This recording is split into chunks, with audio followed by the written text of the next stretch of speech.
And now the second I start Connection Line's story, you show up, Callie. You didn't post chapter 7, Callie, so I'm reading Connection Line's story. I'm sorry, Callie.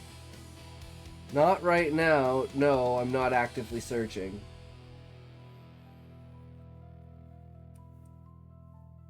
Oh, yeah. She lets out a little turn.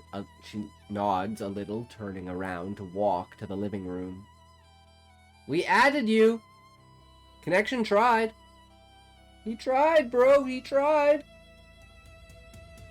I mean it, Araya. I repeat. We're sisters. You can tell me if you're feeling down. I won't say anything if you don't want others to hear. Oh man, is it the story with the reincarnation and fighting the man powers that be? Yes. Since we're reading that story. Clown story.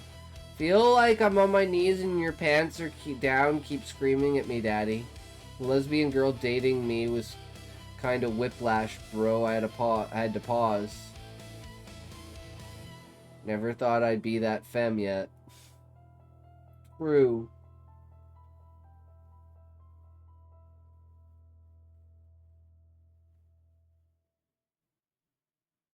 She stops, pauses for a moment, and turns around slowly to look at me with weary eyes.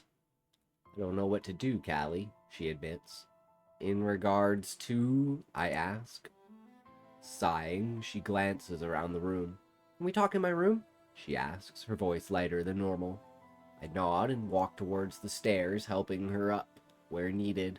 We walk into her room and she closes the door and pauses at it for a second before keeping the door unlocked. I sit on the edge of her bed and watch her slowly walk back to her bed and flop down onto it, sitting beside me. She plays with her thumbs as she looks at the ground, thinking of what to say, or how to say it. She tries to get out. I look at her, a mix of worry and concern in my eyes. I don't know what to do, she repeats. I feel like I'm unlovable, she admits. Every relationship I get into, it's all just bullshit, she continues, raising her voice before bringing it back down. Reading time, be respectful unless you're fish. She takes a moment to collect herself a bit before continuing. I just can't be someone. I'm Araya Marantine, not me. Araya Marantine. Tears start to well up in the sides of her eyes. People just use me, abuse me, and treat me like I'm a means to clout. She scowls. I can't have something genuine. Think about what to say and process what she's saying. You shut up! You're only allowed to breathe my oxygen because your pen is somewhat up. But don't get brand new. I love your shit, Fish. It's great. I need to start looking at the right camera, guys. I think about what to say and process what she's saying. There's a little bit of silence before I respond with, well, how are you meeting these guys you date? She wipes some tears away and fluffs out her hair a bit. Well, it's usually from different groups with friends and fellow streamers, but it's also just guys from school sometimes, too.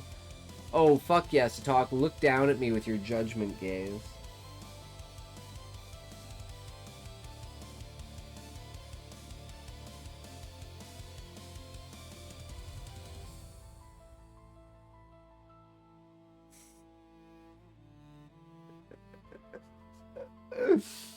Full judgment unleashed.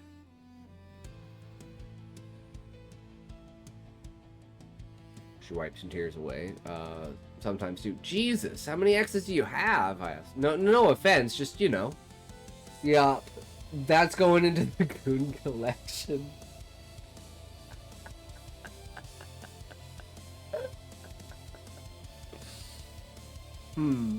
She gives a weak laugh. You have a funny way of talking, Callie. Pause. He thinks for a moment. Think about 20 or so, she replies. Damn, I frown a little. Maybe take your time with whoever you meet next. And I mean like time. Unpause. Fuck. But that's like such a long wait. I like kissing guys. She pouts a little. Well, we all, I reply, but you can, do you like friendly kisses? I don't know, I shrug. Maybe try finding people outside of your usual mutuals. Someone from another school, even, I suggest. Maybe then he'll appreciate the time spent with you more. Hanging myself live on Kick tomorrow.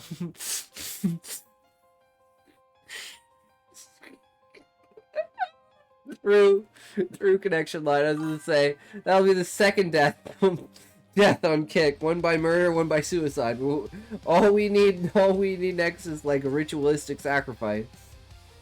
Don't tease me like that. It would truly be the best Christmas gift I ever. It's a pre-Christmas gift, though. I'll pre-Christmas your Christmas with a Christmas. Okay, I should postpone it to the 25th. Damn. Right as soon... And the trigger is Trump saying the N-word. Oh, man. Guys, it's gonna be a fucking crazy Christmas. Oh, fuck. It's gonna be a fucking Christmas. Oh yeah, oh yeah, oh yeah, Christmas. 27k channel points. What are you gonna do with those 27k? Turn them into real money. Araya catches a smile. Yeah, that could work. Thanks, Callie. Oh, no problem. Always here for you, alright? I reply. And, ever you need or just want to talk about what you mentioned, I'm also here. With a sigh, Araya goes to hug me. Yeah, thank you again. Hugging back, I catch a smile of my own. No problem. I mean it. I'll hurt whoever you need me to hurt, alright? I'm gonna tell you to suck it, Talk, or I'm gonna force you to read 4.8 due to 4.7 being one of the shorter chapters. Wow! What are you gonna do? Read me now? Read me now, bitch? You gonna do read me now, motherfucker? Huh? Got no time for that connection. Perhaps. Perhaps.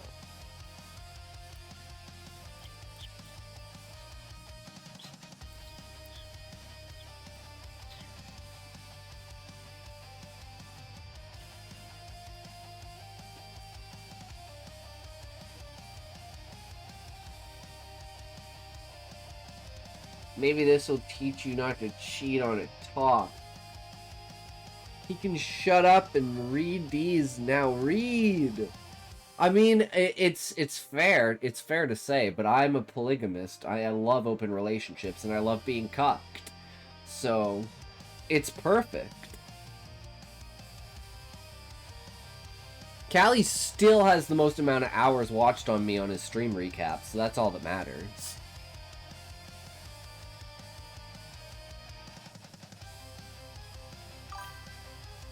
You and Sneeko would be so happy together. We'd be holding hands in the cuck chair. Don't worry, I'll be fine, I reply as we pull away from the hug. You feel a bit better? Yeah, she nods, smiling again. I always enjoy hanging out and talking with you. Hard not to feel better, she replies.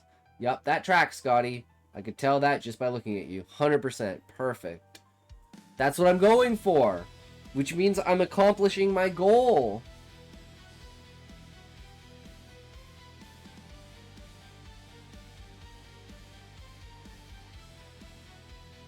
Alright, well, don't go frowning on me the second I leave the room, alright?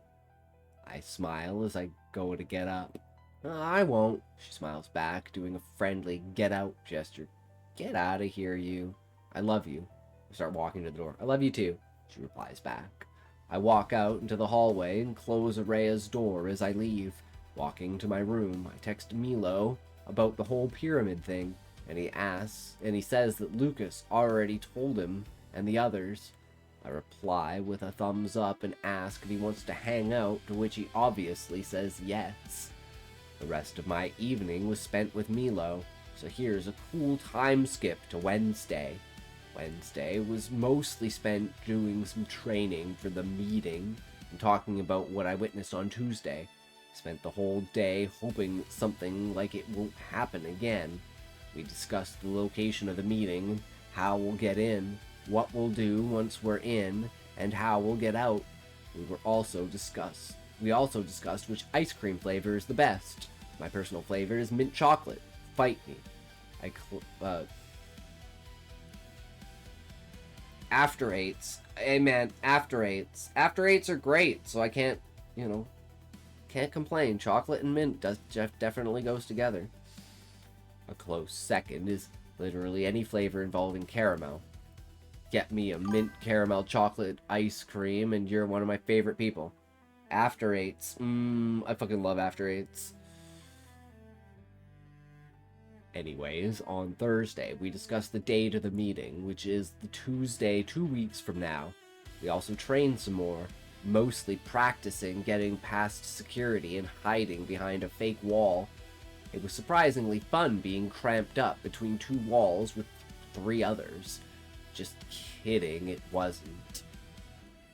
I hadn't seen that girl, whatever her name was. I guess she didn't get recruited. Bummer. She seemed cool. Maybe she did, and she's just been busy. Friday was also relatively normal, at least, till Araya came up to me after school. Hey, Callie. She raised her voice a little, walking up to me as I chat with Lucas. Oh. I look over at her. Yeah? Getting closer to us, she lowers her voice. Are you busy? She asks. I glance at Lucas. We can wait if you need, he replies. Okay, because I need you at home. Something came up and I think you'll be interested in. Araya keeps her eyes on me. Right, I nod, gesturing to the exit. I have time. Lucas waves us off as we split ways. Araya and I headed towards our house. We walk and talk about how our day has been. I ask her if she's doing all right. Me when I lie. She nods and smiles, seemingly slowly getting back to her old self.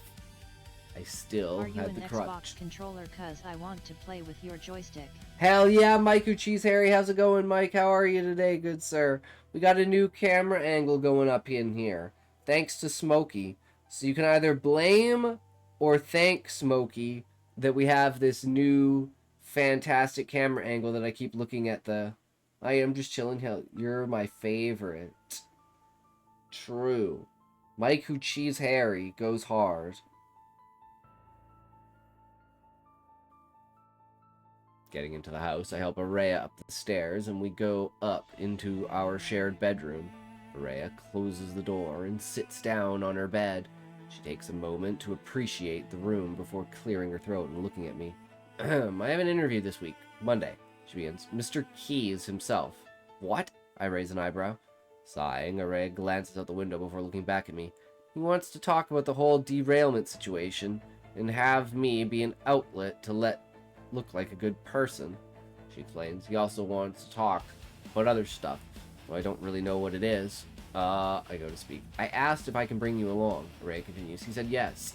Did you speak to him in person, I ask? Yes, he visited the house, she replies. Oh, so that's why you had to stay home for the morning, I groan. Yep, she nods, a slight frown on her face. Anyways, anything happens, could you protect me? I don't know, throw one of your gadgets out and shoot him? She half jokes. Sure, I smile. But we'll act normal first. Cool Kids and I have a meeting of our own with him later on. Nodding, Araya looks around before getting up and going to hug me. Thank you, Callie. I hug back, appreciative. No problem, I'm always here, I reply. This seems like a trap if, yeah, Keys seems to knows what the fuck is going on, and it already seems like he knows what's going on, and this is all a setup. I hug back, appreciative. No problem, I'm always here, I reply. We hug for a bit, eventually letting go once I get a call from Milo. Oh, sorry. I get my phone out. No worries, go have fun. Rhea smiles. Just don't get into any trouble, alright? She eyes me. I won't, I eye back. Alright. She starts walking towards the door. See you soon, Callie. See you soon, I reply. The weekend was uneventful but fun. I went on stream with Araya for the longest time yet, Solid 4.5 hours. We did a bunch of things like play games, talk about different events, go on a walk, and I even helped her with her homework. It was a nice change of pace from the way everything had been going lately. I made sure to enjoy as much of the weekend as possible, and went to bed early to get ready for the interview with Araya and James Keyes. I'd have to restrain myself from acting on a whim, so I had an early morning spree before anyone else had woken up in the house. It gave me enough energy to hopefully control the urge to put Keyes out of business in the middle of the interview. How do you know he doesn't have a fucking parasite too? Getting back inside, I quickly wash up and make myself a bowl of cereal right after Araya walks downstairs. She makes a bowl herself and we both sit on the couch. Good morning. Araya glances at me. Good morning. I glance back. How was your sleep? She asks. Good. You? I reply. Good, she says, to herself, looking back at the TV. Breaking. Keyes CEO James Keyes has revealed that he will be hosting an interview with the social star Araya Marantine and her sister Callie Marantine later today. The woman on the news says. It shows pictures of all three of us, and to be honest, seeing myself on the TV like that felt very weird. I know there are tons of pictures and videos of me online, but seeing it without even looking for them felt odd. It wasn't all bad, but it did have a strange, discomforting side to it. Why is this breaking news? I ask Araya, moving my head slightly towards her while keeping my eyes on the screen. Oh, because 3 popular, important people are gonna be meeting. It's like paparazzi stuff, but also with political undertones because of the context of the interview, she replies. Right, I nod. I think that's the smartest you've ever sounded. Araya laughs, giving me a dismissive gesture. Oh, like I'm smart. I was joking, obviously. You always say smart stuff. I look at her. You're not dumb, Araya. You think so? Araya looks back at me smiling. Thanks. The Sky News broadcast continues, showing a press conference with Keyes and Skytech. Both James Keyes and Mr. Blake were there, with two taking turns talking. Mr. Blake was talking about how important it is to move forward in life and to not indulge in the past. He used the derailment as an example.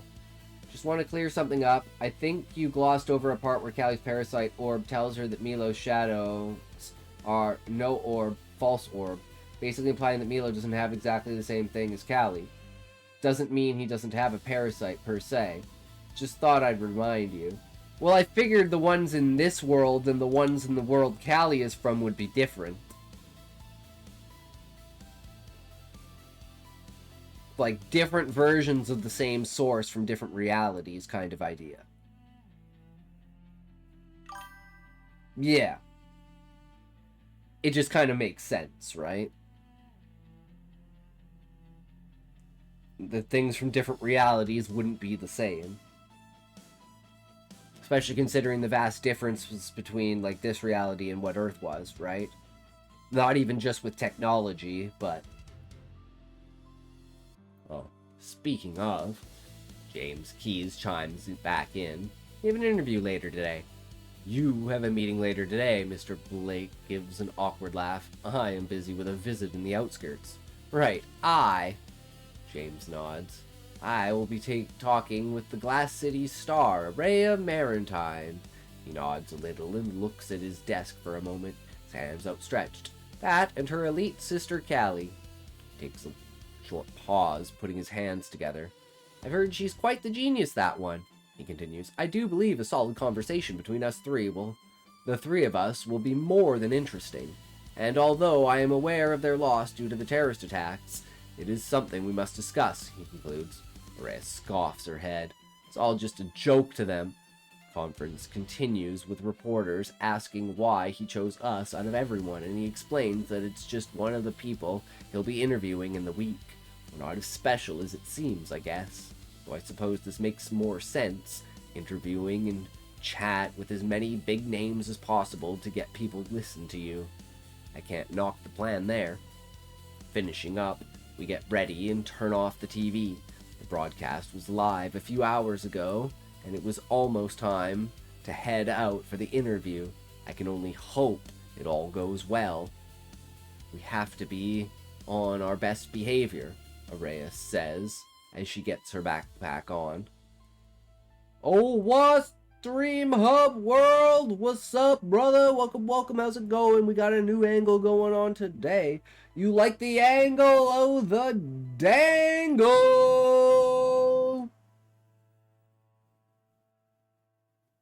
We have to be on our best behavior, Araya says as she gets her backpack on. It will be live streamed. Right, I nod, starting to walk down the stairs. One positive to the interview is that we get to skip school, at least the morning classes. We walk down the stairs and head outside. Ought to give him a good impression, I sigh, looking around at the sunny day around us. It's technically around wintertime by now, but due to the ecosystem, TGC stays warm all year round. Apart from the few areas like Northline and the Blur District, this was due to the elevation and the Blur District was on, as it had once been a mountain that was modified for the construction of the area. Northline is further north of the Blur District and sits just at the base of the elevator at the top. It snows in the Blur District and Northline around these times because of this. Yup, Araya nods. We continue walking towards the train station, getting stopped every now and then for stuff like autographs and pictures. One girl asked for my picture and autograph specifically, which caught both of us off guard because it's never happened before. She apparently looked up to me and wanted to become an elite student herself, so that was why she cared so much. It felt nice being in the primary focus of attention for once, but I didn't think I'd want to become a constant. It to become a constant. I don't really know how Araya can keep up with everything, but I applaud her for it regardless. Walking into the station, we sit at a bench while we wait and take a photo together and a bird that was behind us on the bench. It was almost like a pigeon, but had streaks of orange that contrasted the dark and light blue pattern that made up its feathers. Very beautiful bird. One train ride later, and we're in the Syrian district, home of Keys HQ. This place was like a tech hub, but instead of stories, it was company headquarters everywhere you looked. Instead of stores. Jesus fuck. Helix Keys, RAR, Solly, Core, etc. Apparently Skytech's old HQ used to be here, but it was turned into a second building for Keys HQ after they moved into the Sky, their own HQ. Words are fucking hard. Add to words are fucking hard. Why are words so hard?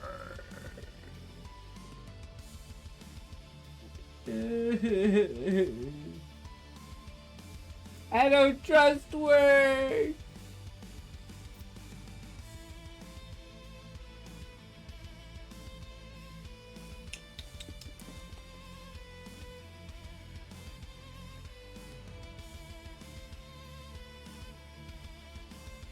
Get your ads! Get your ads! Ads! Ads! Get your ads! Ads here! Ads here! Get your ads! Get your ads! Ads! Ads! Ads! Ads! Ads! Get your ads now while you can. Don't think you can't get those ads. Ads be ass when ads go dead. Ads. Ads. Ads. Ads. Ads. Ads. Ads. Dead. Ads. Dead ads. Ads are dead. Ads are bad. Ads are donors for me. Ads are bad. No one needs ads. No one cares for ads. We don't need no ads. Ads are bad.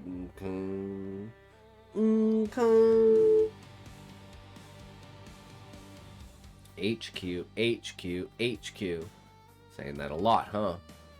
There are stores here, but most of them were built into the company headquarters all around the place. The only visible solo store is a shopping mart that had company products in them anyway.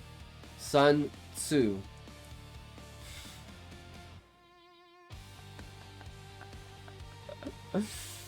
I mean, gaslighting. I'm sure Sun Tzu has something on gaslighting in the Art of War, right?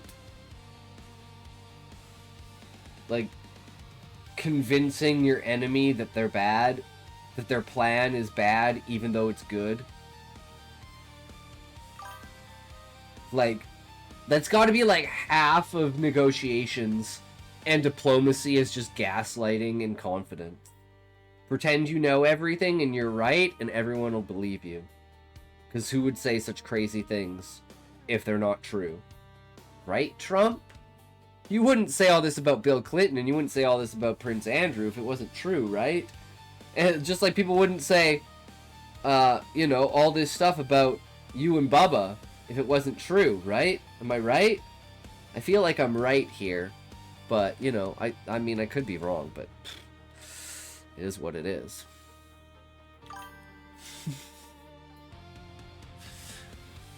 We continue our walk, getting stopped a few more times before stopping just outside of the Keys HQ. I hate to admit it, but it is beautiful, as someone who gushes over architecture and design. Oh yeah, that's chocolicious. True. I hate to admit it, but it is beautiful. As someone who gushes over architecture and design, I can confidently say that whomever was in charge of making all of it deserved the praise. The main building, well, I'll get to that. Siri tweaking, true. Delicious. The old Skytech HQ was a diamond-shaped building, not like the mineral, like the shape. It was a tall skyscraper that stared thin and grew in size before thinning back down to achieve the diamond look. The renovations gave the diamond a light blue and black theme to it, along with a large holographic text saying, "Your keys to security," which is honestly a cool slogan. Sucks we gotta kill the CEO that maybe might have come up with it. The building also has a large hallway bridge connecting to the main HQ building just below the point on the right when facing it. The whole bridge was mostly glass, allowing you to see people go to and from the main building. Speaking of, the main building was 2 times the size of the Skytech HQ building, reaching up into the sky with whatever was at the top. The skyscraper was wide, however, with multiple areas where the building would open up and extend outwards a bit.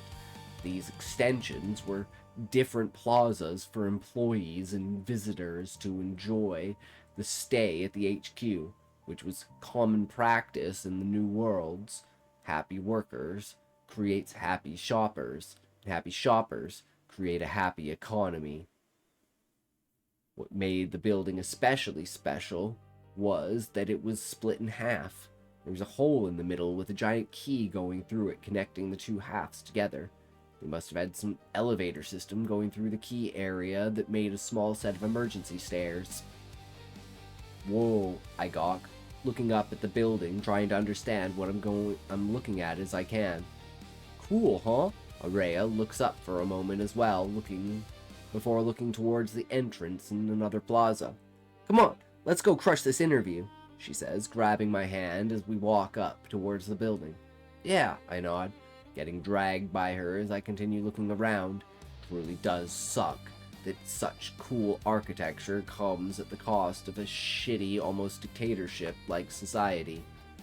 Hey, if we took away the ability for 95% of people to vote, the world would be a better place, because only the top % of intelligent people who knew what was going on and knew it was best for people could vote. Not retards who believe what politicians fucking say.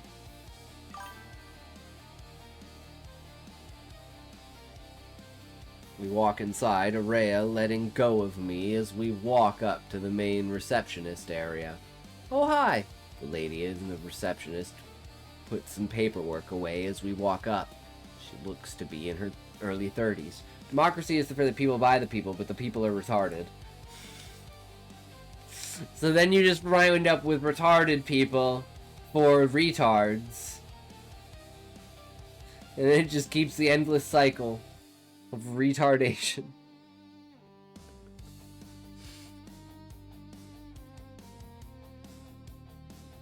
It's why the Middle East is gonna be like Arab Emirates and Qatar, Kuwait, all of that are gonna be like, now that they've kind of broken out of their shells of like extreme religion and stuff like that, and like embraced the rest of the world and like the rest of the culture of the world, and not kind of, you know, they've opened like tourism, created entire states, and like stopped basically trying to find ways to get away from oil being their main source of like income and stuff. That's why they're buying up esports and everything like that, right? So they can have like their own economy that's built on a global stage that's not on a resource, which is super smart, because they'll eventually, if things go the way they are in 50 years, America won't be the #1 country in the world. Somewhere in the Middle East will be, and maybe even Arabic might even shift to being a global language and not English. They get rid of Islamic rule. I wouldn't mind them buying esports up. Needs money bad. Yeah, as long as they're like, you know, lenient to foreigners. I don't care about it as long as they're the law of their own citizens. As long as they don't enforce it. Arabic is already a global language if you live in Ontario.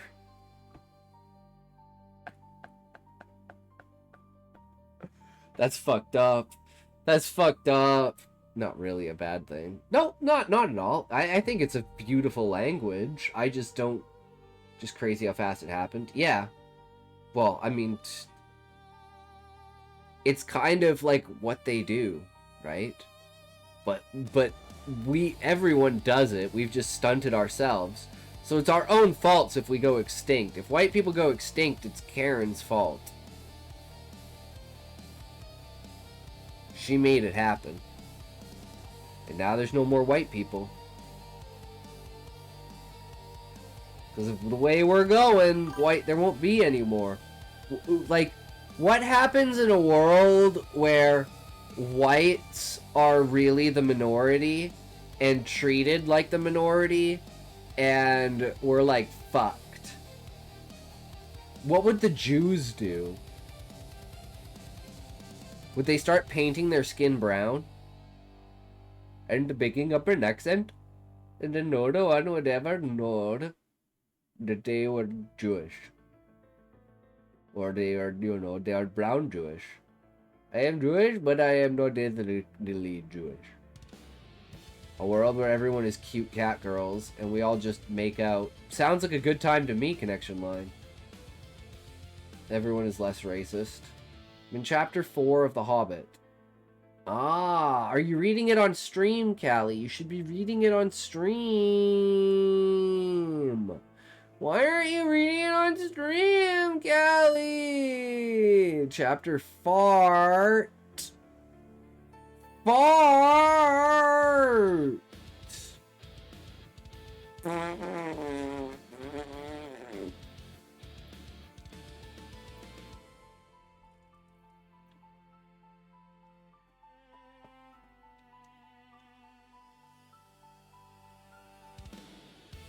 There's no copyright against reading. You can read books on stream.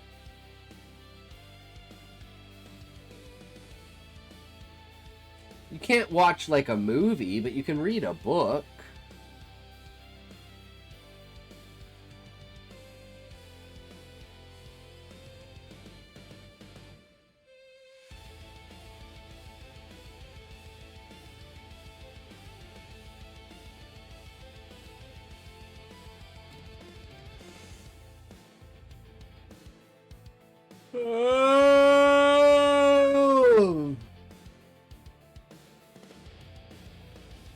Okay.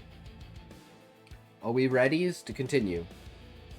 My nose is not letting me. says, no, here is the tickle itch. It's the tickle itch of the century! You must own or have been given permission to read the book if it is not public domain. Callie, don't ever respect Twitch's rules because they don't respect their own rules. You can read a book.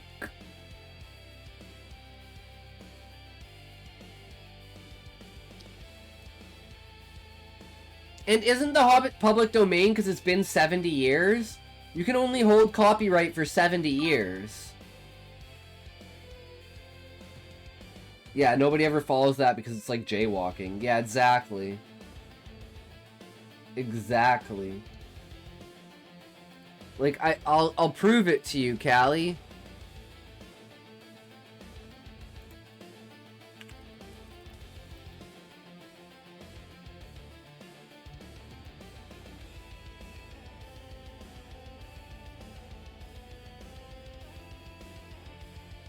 There.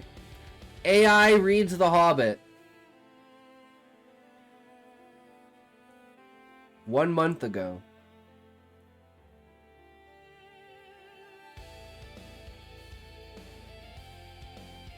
I was hoping to find more videos of people reading it, but I'm not writing on stream. It's too much for me. I know, Callie. People don't, outside don't.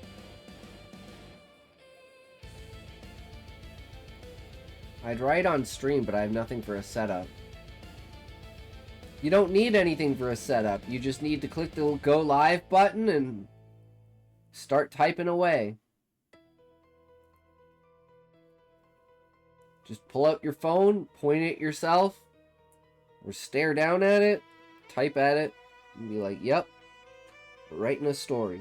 That's all we need. Gonna stream me watching your stream. Yes!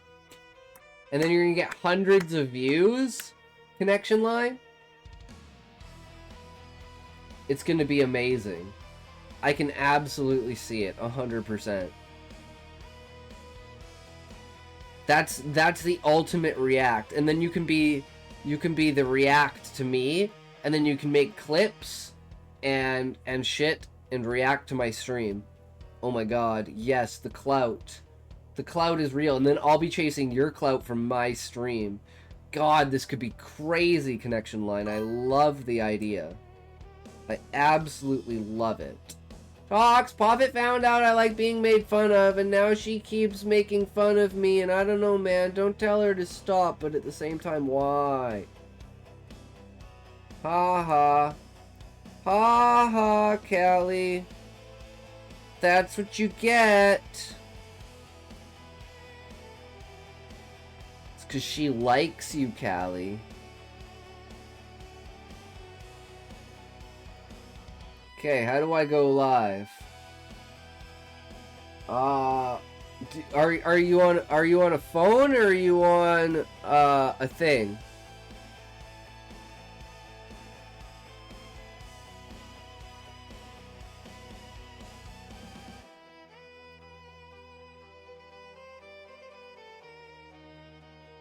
Okay, you're probably gonna need to get to OBS.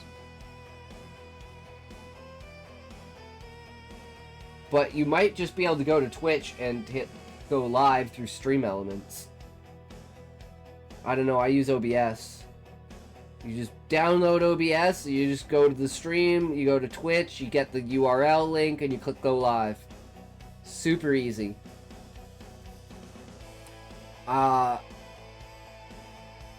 Other than that, I don't know. I'll get it set up for tomorrow's stream. Alright, sounds good.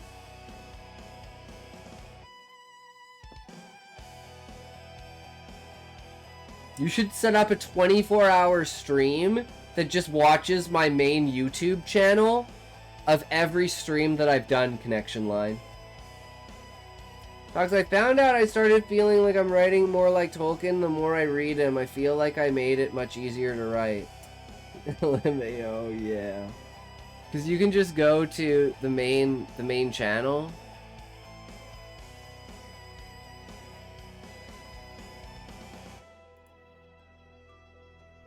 live, oldest, and you've got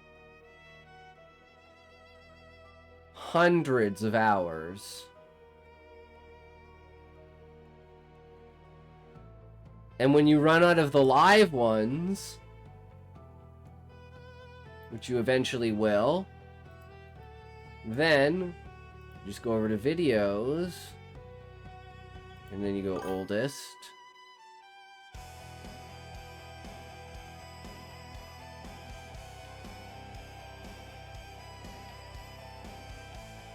And then there's all the other rest of the streams. Now, I made a stream that shows a compilation of you in makeup day outfits. Yeah, you could do all of my makeup streams. Like, you can go to the channel and you can search.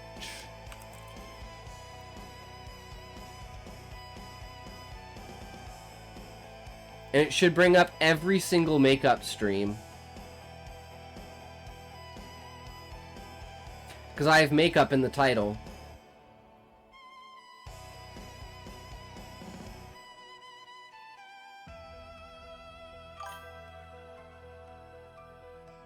Sexiest 24/7 live stream on Mars.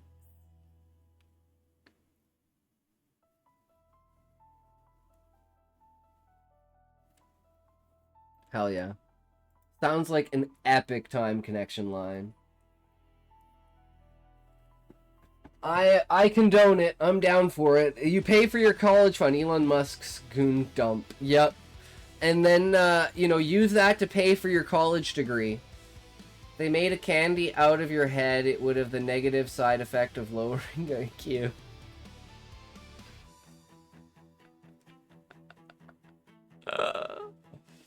True. True, Callie. I could get behind that. I could definitely see that. Yep. 100%. Imagine that actually pays for my college. That would be amazing connection line. That would be so amazing. I would be so happy for you. I'd be like, finally, my content is actually making something, like, good in life, right? Something deserving. I'm spreading love and joy through gooning. Femboy gooning. Just take them and put them on Pornhub. And then just do like a voiceover. And it's just me doing my makeup. And like do a femboy makeover. You probably make millions of dollars. Nah, you help a lot with these beta readings. Plus just hanging out is always fun. I mean, it's true connection line. I mean, I try to put on a show. I try to, you know, make it worth your guys' while. I try to do what I can to improve your writing, because you're improving my writing via proxy and giving me ideas, and it's a collaborative, you know, gesture.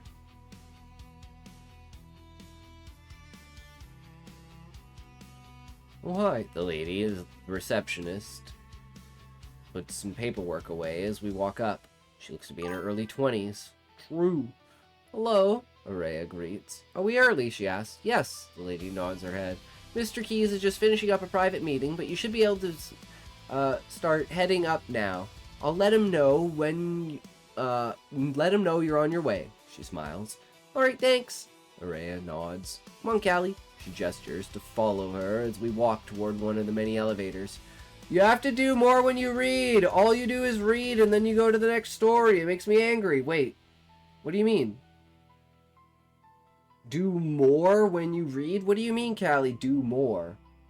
I don't know what you mean by do more. Do you mean like react to funny videos that you post in the Discord that you don't tell me that you posted in the Discord?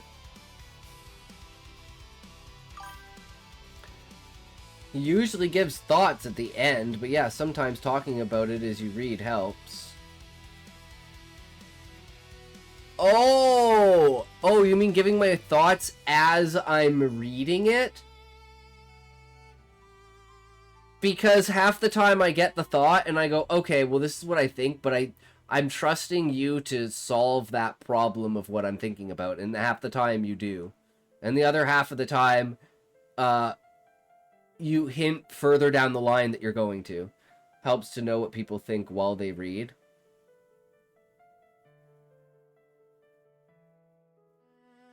Well, I mean, it's like the Keys thing, for instance, with...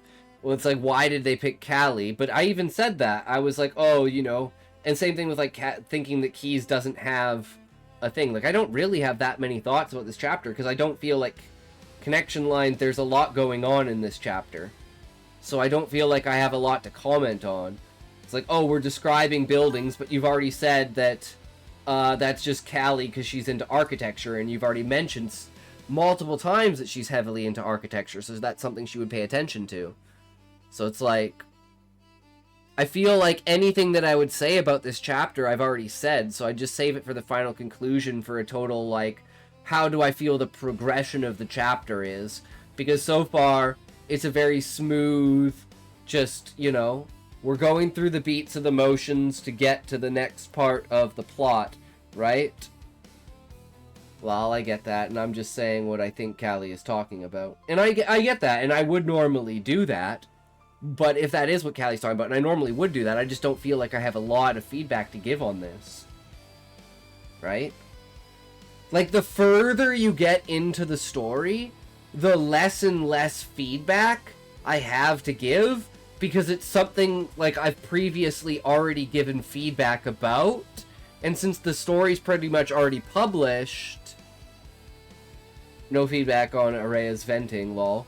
No, it makes sense. I was actually gonna say, at the end, the main part that sticks out to me about this chapter is actually the fact that finding out that Araya's just been frustrated about Callie's relationship because she can't get into a relationship herself. I think that's a great way to go about it. And the idea of, like, her clout and everything, people clout chasing, it's like, it brings up this whole other negative side to being so famous. And then, out of nowhere, you get invited to this fucking giant thing here. So it's like just everything colliding and coalescing together.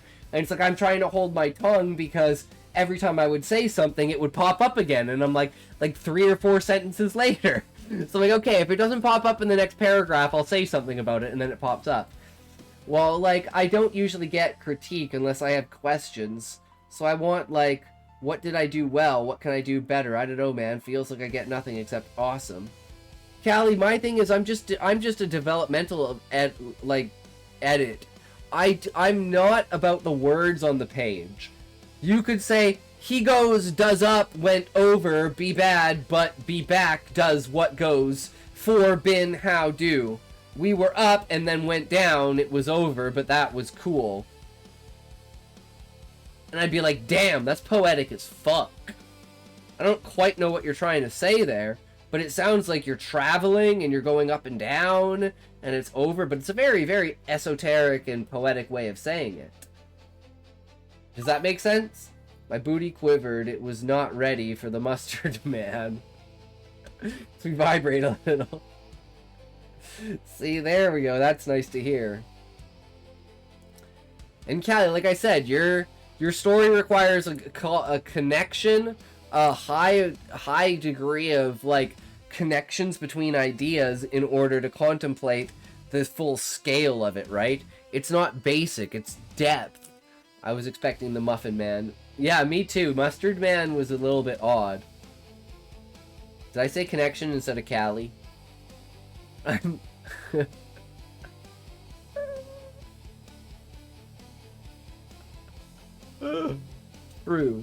True.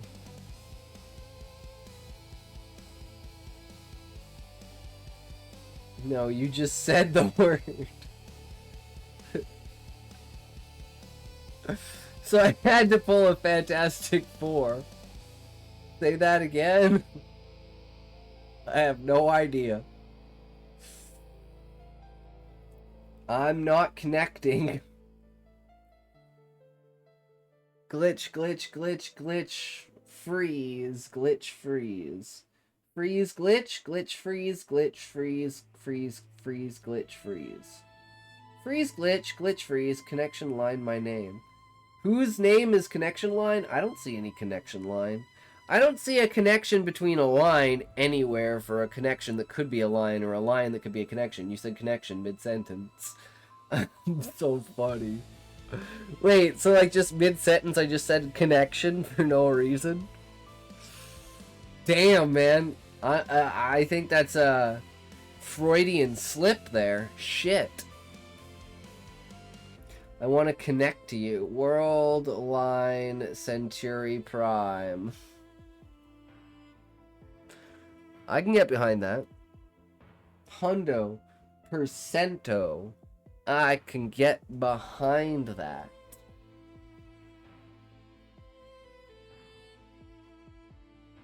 Getting into the elevator, Rhea stands beside me in the middle, looking down at the ground a little. You others get into the elevator, and we begin going up. What floor are we going to? I lean into Araya, asking quietly. She goes to reply. Top floor. One of the ladies on the elevator replies. She looks to be middle-aged, mid-30s or late 30s. One day I'll decipher what this means. You'll never decipher what I mean. Boobala scoobada doobity doobity day. Scoobala boobala da doobala da debo day deba booba. I'm wigging the fuck out of my booty. Was not ready for the mustard man. I wonder, did you truly mean you could get behind that, or that you want to get behind that? No, I want that to get behind me. Behind me. Behind me. Get behind me. Behind me. I'm behind me. Me behind. Me behind. Be me. Be me behind.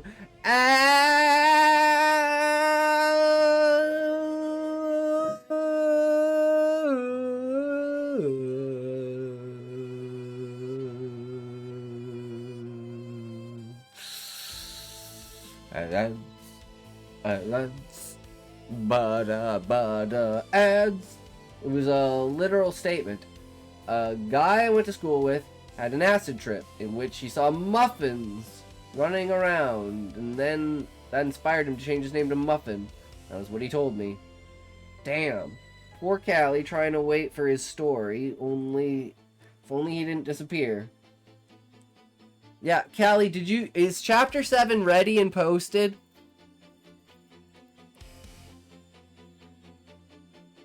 Cause I don't know, Callie. It should be, right?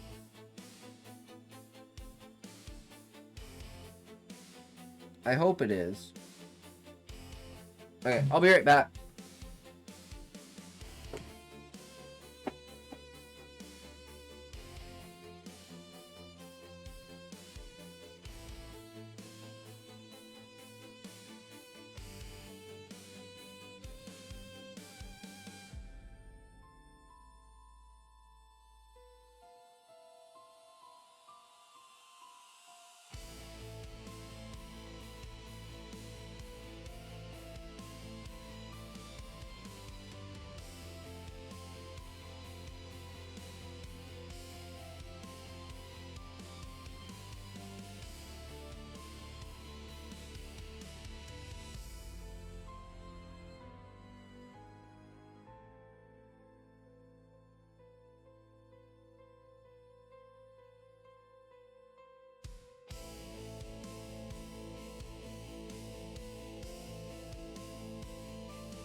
Callie, please skull. The mustard man sounds like a cursed urban legend told exclusively at 3 a.m. in Discord calls. Your booty was right to quiver. No mortal is ever truly prepared for a condiment-based cryptid. Next time he approaches, just yell not the yellow sauce, foul demon, and sprint. Wah.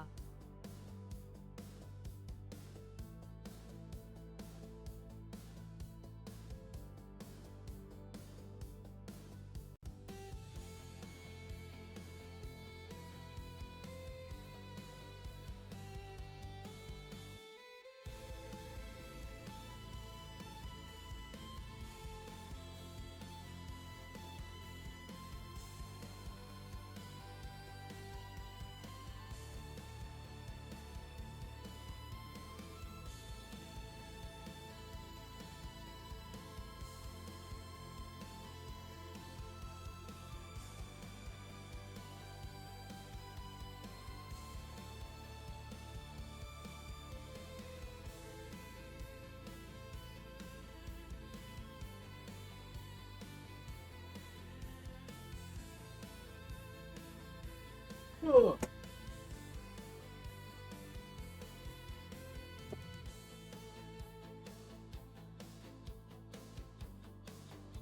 Callie, please, the Mustard Man. Sounds like a cursed urban legend told exclusively at 3 a.m. on Discord calls. Your booty was right to quiver. No mortal is ever truly prepared for, for a condiment-based cryptid. Next time he approaches, just yell, "Not the yellow sauce, foul demon!" and sprint. What on earth are you talking about, though? From one chapter, 7.7, involving Callie to Callie's chapter 7. What is happening? I blame Israel. True, I blame Israel too. You know what else would I blame Israel for? This. They're broken. Oh, wrong camera. They're broken. Someone broke them. Look, these aren't canes anymore. These are like something else. Right? Like, I don't know what else, but they're broken. They're broken. Why did they do this to them?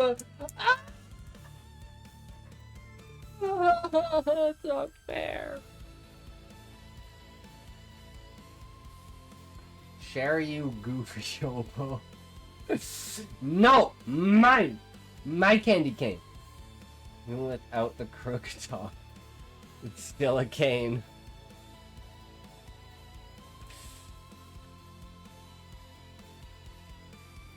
I don't know.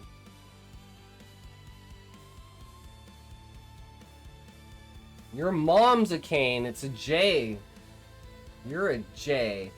Jesus. Yeah, that's what they are. They're actually J's for Jesus. J's, get your J's up for Jesus, everyone. J's up for Jesus in the chat, everyone. They're just not shepherd crooks, which is sad. True. It's like... it's a hook! It's like a meat hook. Does a man define his dick by the shaft of the presence? Ah. Damn. Who knows? Depends on the man. What kind of man are you, Sean?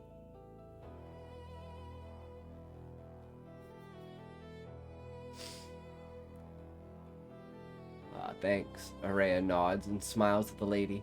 She glances down towards the top floor. Keys etched on it in fancy cursive writing. Inactive. Same! Elevator continues going up after a few people get off. And eventually we get to the middle part of the big roll. With the big hole. From up here, you can see out of the hole since the elevators are almost entirely made out of glass. You see... Fucking hell. You can see the key that acts as the major support beam of the two buildings, and you can see the district below. It was also high up. I'm surprised I could even spot the hole from all the way down there. I want a burger! Well, I'm making chicken wings. So I'll trade your burger for chicken wings. Or chicken strips. Not wings. Chicken strips. Once we get... I wish I had wings. Once we get to the middle part, Araya puts her arms and legs closer together and grabs onto me, and tightly. She kept her gaze in one area and gulped. You good? I asked her. Yeah, just... She glances at me before looking back at the floor. We're so high up. Hypsophobia. That hole was so big your mouth couldn't handle it. True. Don't lowball me, Harold. True. Huh? She keeps her eyes on the floor. Fear of heights. Wrap one arm around her. Oh, she nods. Yeah. I guess that makes sense, especially after what happened at the Glassplex.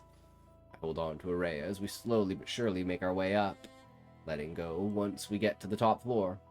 It's a large office room with a penthouse in the back. Cool. The elevator door opens at the top floor, making a light electronic chime as we go to walk out.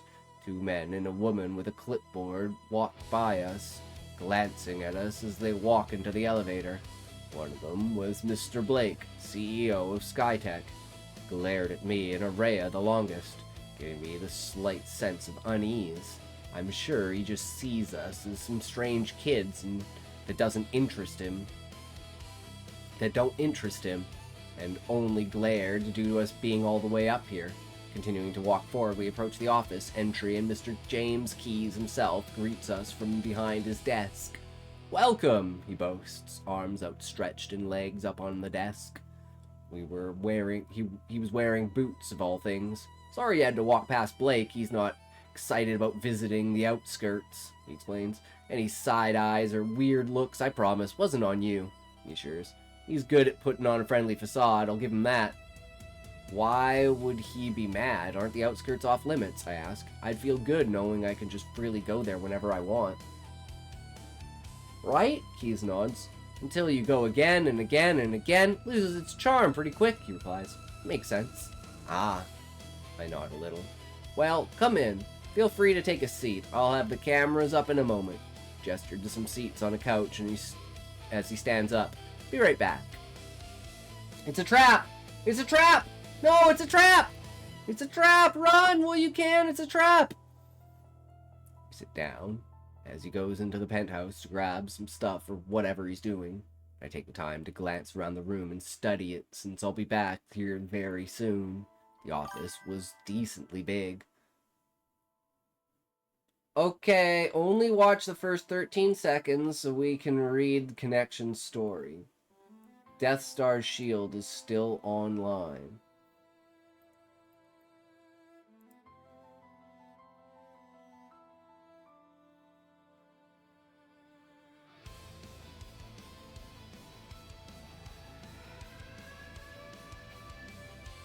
This is the activation of the emergency broadcast system. Fuck Donald Trump. Fuck Donald Trump. Fuck Donald Trump?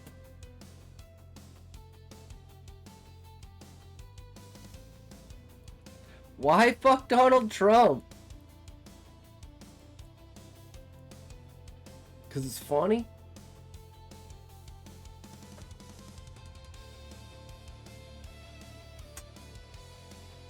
Fergie says, "Oh snap."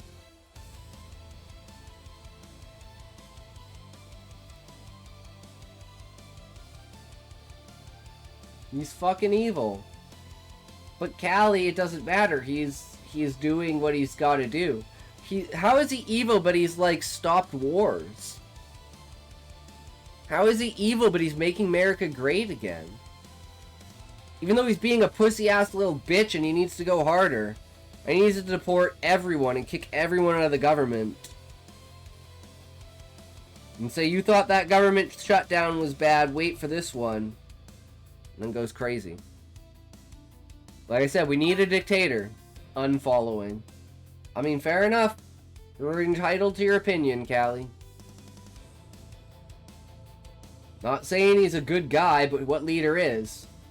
He's an idiot running the country like a business. He needs to be the only American citizen. But isn't a country at this point in time a business, Sean? I mean, if he can use business tactics to become the president, at that point, like... And it's like, everyone really knows the president is a puppet, and the president doesn't really do anything. There's the fucking shadow government that controls everything, and then there's the secret shadow government that controls the shadow government. And then there's the Illuminati that control them, and then there's the aliens that control them. And then there's the lizard and the space people. So, like... Really and truly, no matter where you look, time and consciousness are the only thing that control us. The office was decently big, with cameras almost everywhere and different posters showing different stuff from the Keys Company. Even one of those hang in there posters. There were a few windows offering a view of the outside that was mostly blue due to how high up we were, and Araya avoided them like the plague. Next time, just goon in private. Alright, Mr. Keys walks back in, clapped his hands twice, and the camera's all turned on. We're live! Walks back to his desk, sitting down and looking at us. First off, how are we feeling? He asks. Araya and I glance at each other. Araya speaks up first. We're good. She nods. Glad to be here. Feels prestigious. She half jokes. Ah, Mr. Keys nods, chuckling. Quite the prestige. Now you know how your sister feels, huh? Rhea gives a so-so gesture. Yeah, kinda, she nods. This feels way out of my zone, I say, glancing around the room before glancing back at Mr. Keys. Right, he nods. Still in school, however. But I'm sure you'll get used to this soon, once you graduate. I've heard you're a great mind in architecture and transit. Perhaps you could join our top ranks, like those who worked on the El Cordia before. Well, the attack. He shifts his eyebrows, gesturing to the city below. Perhaps, I nod, not actually agreeing. I mean, I'd love to work as a top engineer in design and transit, but not under the corrupt state in this place. Oh, don't say that out loud! Well, anyway, I'm sorry for the subject matters today. But those attacks will be brought up. I hope you're okay with this. Guys, us. After a short pause, Rhea nods, her smile escaping for a moment. Amazing, okay. He nods, getting some paperwork out, along with a few of those discs. We've been combing through the footage and scans of that day, and we found some footage of the terrorists and the attack. Oh, it's gonna be the reveal! It's gonna be the reveal! I knew it was all a trap! And we found some footage of the terrorists and the attack, he begins, leading up the holodisc. Rhea raises an eyebrow slightly, myself just focusing on keeping my parasite at bay. I was very upset that Mr. James Keys himself was right in front of us, and that it couldn't kill him right then and there. I started to panic just a little bit when he mentioned the footage, but assured myself we were properly disguised. We even had voice shifters and changers. Kill the top level of undergovernment and start sending competent orders, forcing things to change to the actual better. Taxes lowered back to how they were when minimum wage was first incepted. Cap all rent according to interior structure and quality of the construction. Raise minimum wage to account for current prices. Then cap all prices ahead of that so nobody can raise any price for 50 years. Mandate 100% pay by health insurance with no control over the doctors. Crazy how this is considered radical. Yeah, you'd get cancelled for saying that. Even that's the PSYOP, right? The PSYOP is to make the most rational, understandable, easy things, and people just say, oh, you can't actually do that. Well, look at El Salvador. El Salvador did it. Why the fuck can't we do it? Just fucking do it. Stop making excuses and do it. Bring in the military if you have to. Anyone who's resisting it's a fucking retard. Kick them out of the country.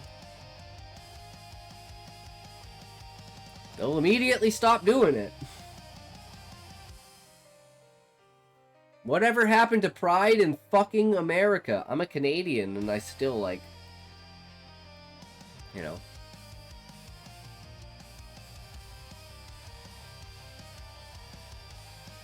Interestingly, they seem to have had a run-in with you. Mr. Keys glances at Araya before spinning the disc, playing a video playback of some sort.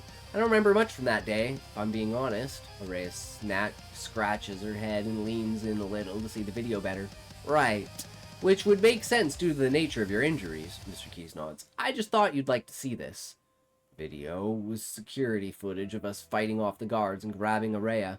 The perimeters of the camera make it so that after we jump from the window, we were out of sight. Huh? She frowns at the video. I watch it as well and give Araya a worried look to play into whatever innocence I can portray. I really don't remember any of that, she says, muttering, what the fuck, before stopping herself and sitting up. Sorry. All good. Mr. Keys takes the disc back. I'd react like that too. Shrugs before turning to me. Callie, do you remember when you saw Araya after this? He asks. Let's terraform Antarctica and only allow people who use common sense to join us. Let's terraform Antarctica and only allow people who use common sense to join US. See, it can't even say us, it has to say US. So lame. So lame. The Arctic shelf is vital.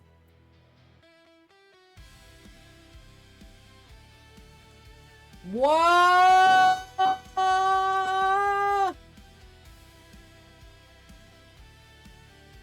We should bioform ourselves to the Terra. Do you guys get that? We bioform ourselves to the Terra. Okay, let's go to Venus. Common sense is a curse because those who have it must deal with everybody else. Yeah. I look up a little, pretending to recollect something that didn't happen. By a road nearby? I saw what happened and ran towards the Glassplex. Worried, obviously, I reply. I don't like remembering that day, but I remember hearing her and finding her beside a parked car? Maybe it was an SUV? I can't really remember. She had a broken leg, but I patched it, patched already. It's confusing, to be honest. Wait, Mr. Keys chuckles, but his hands. You found her with her leg already patched up. He looks at me. Yeah, in, bandages, I reply. So, what that means that whoever caused the attacks deliberately saved Araya? Looks back at Araya. Wow, you really do have fans of all kinds, he chuckled again. Oh, yeah. She gives an awkward chuckle back, scratching her head. This is so obviously a trap! The penis will transform Venus. Everyone with a vagina will bring glory to China. True. Oh yeah. She gives an awkward chuckle back, scratching her head again as she looks down. I really do. Wow. Mr. Keys nods to himself, looking away for a second before looking back. That's crazy, but helpful information. Thank you, Callie Marantine. This reminds me so much of, fucking... Okay, Callie, Connection Line, we're just gonna bring this out.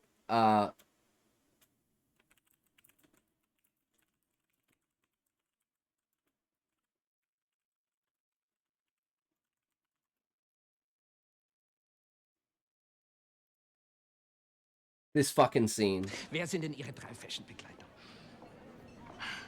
Ich befürchte, dass keiner von Ihnen ein einziges Wort Deutsch spricht. Es sind Freunde aus Italien. Dies hier ist der hervorragende Sensationsdarsteller Enzo Gorlami. Ein sehr talentierter Kameramann, Antonio Margheriti. Und Antonios Kameraassistent Dominique De Cocco. Signori, questo è un vecchio amico mio, colonnello Hans Landa della SS. Buongiorno. Signori, è un piacere. Gli amici della vedetta ammirata da tutti noi, questa gemma propria della nostra cultura, saranno naturalmente accolti sotto la mia protezione per la durata del loro soggiorno. Grazie. Gorlomi? Lo pronuncio correttamente? Sì, corretto.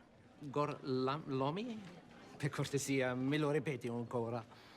And it's like you can tell like Hans is fucking with him the entire time. Like Hans obviously clearly knows, right? And he's just totally fucking with him the entire time. Just to have fun with him. And I feel like that during this entire scene. Like he's just sitting there fucking with them because he can.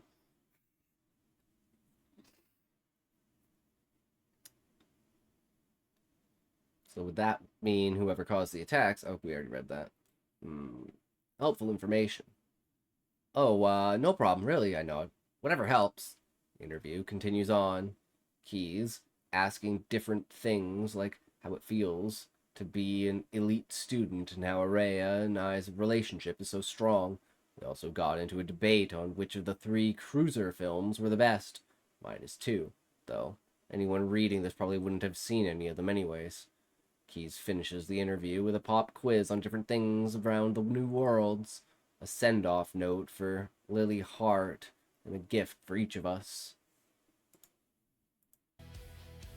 He gifts Araya a custom camera with her initials, her favorite colors, pink and yellow, and a bunch of other stuff she'd like.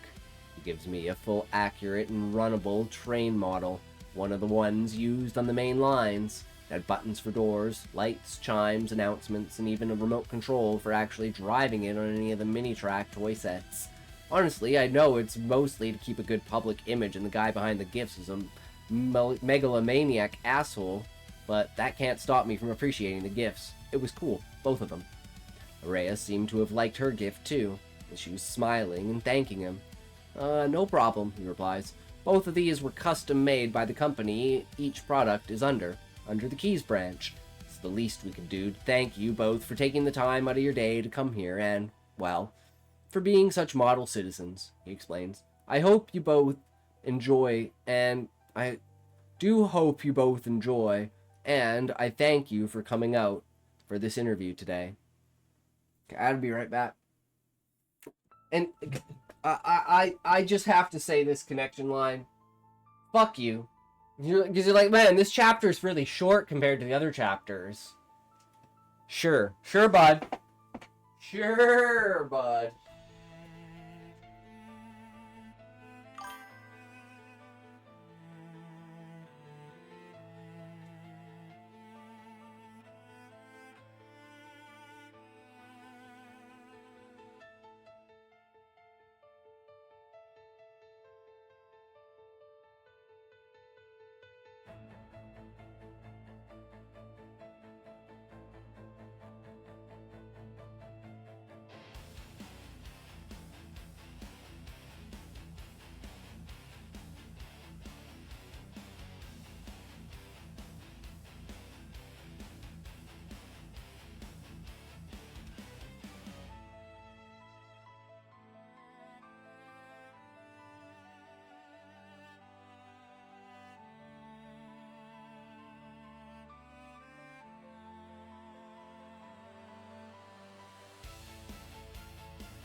Professional.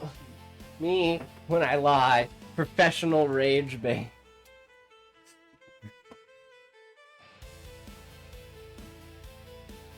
Okay.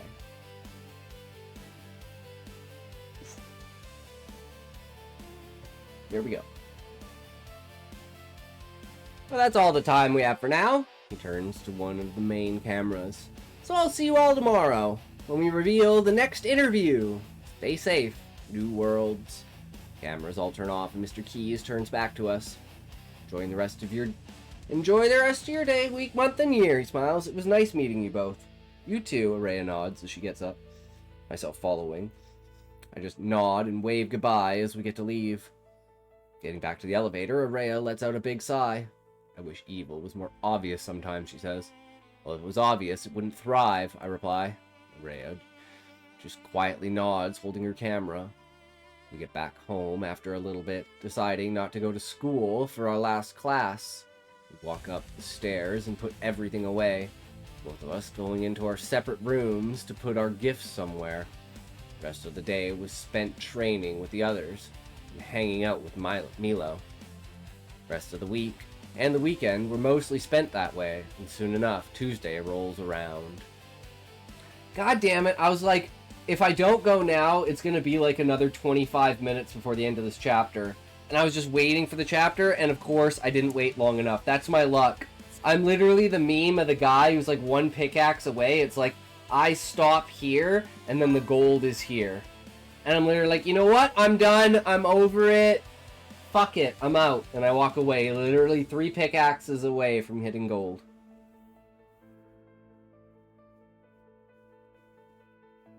God damn. Why am I such trash? Okay, Callie, are you ready for chapter 7? Are you ready for chapter 7, Callie? Thoughts?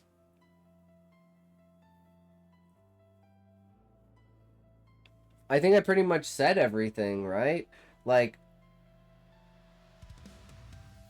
it's a super long chapter, but it does play through this entire loop, right? Like, it has the synergy there, which is fine. I don't know if I'm right, but I feel like it's definitely like Keys is fucking with them. Because there's no way to just randomly get chosen for this. So, I feel like there's something sinister going on in the background that he's like, yeah, you know, well, who would bandage her up, you know? So, well, her sister. Who has that parasite? Maybe he can sense the parasites, right? Like, I think they're completely underestimating Keys, and they're gonna find out in this next chapter when they try to fucking attack him. I guarantee you.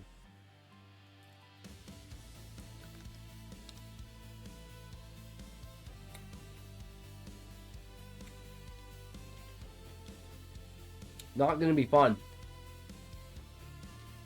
I think they're too naive. Like I said, they're naive kids. I don't think they really understand how the world works. And they're gonna get a swift fucking beating. But that's just me, right? Because that's what I want to happen.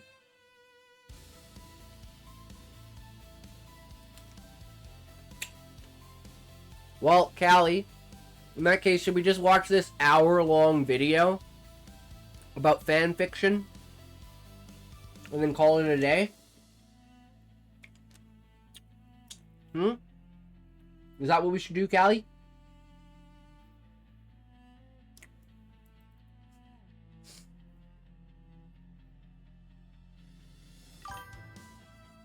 But you look at it, I hate fan fiction. Not that I don't hate fan fiction. I just think people need to start creating their own stuff. It's like Cargo Fast 42. Stop making Fast and Furiouses and make a new car fucking show.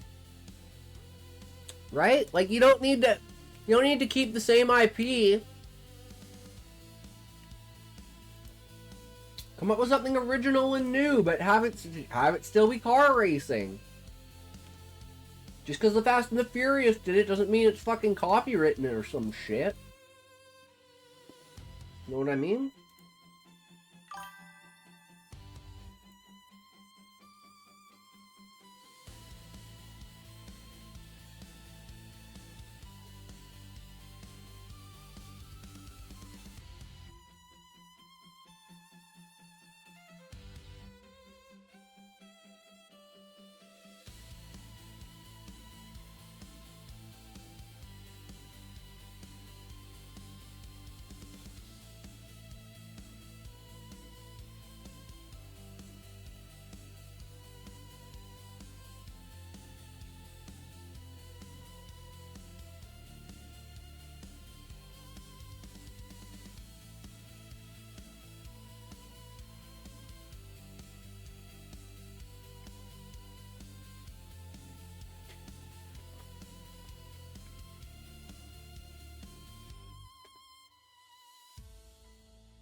Don't restart Spider-Man either. Alright, I posted something in Discord. To waste time for Callie. Didn't we literally just take a fucking ad break? What in the McFuck? Yeah, I know.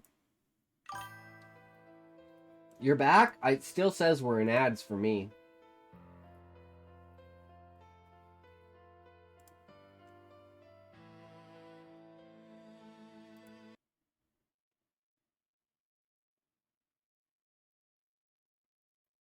Dude, this is 5 minutes long, bro. This is 5 minutes long. Alright. Here we go. I have ads for Twitch Turbo. Yeah, to waste time.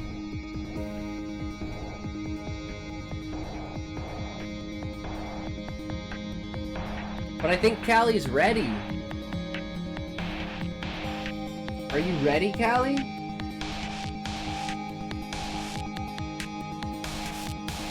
Get your shit together so we can read it proper.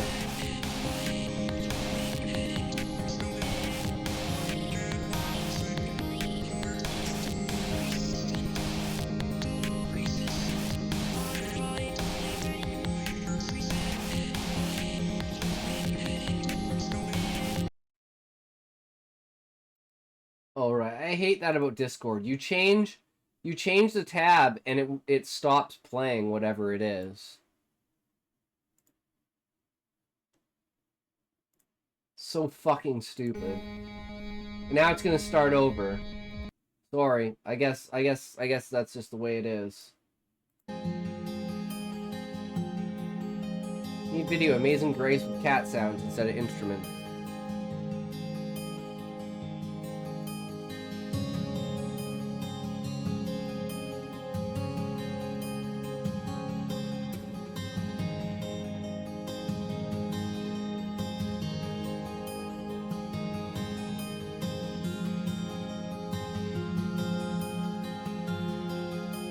Okay, Callie, before we do your chapter, I gotta go eat my food. So I'm starving. So, is there anything that's like really fast and quick we can watch while I eat my food before we read Callie's story? Unless Connection Line wants to come on to the Discord and read Callie's story while I eat.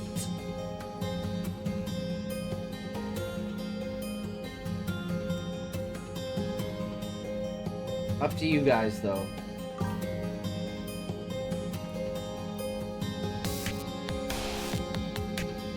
Get something.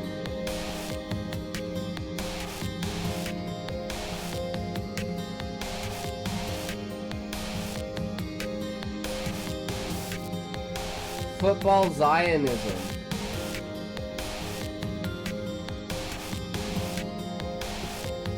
Fuck is this?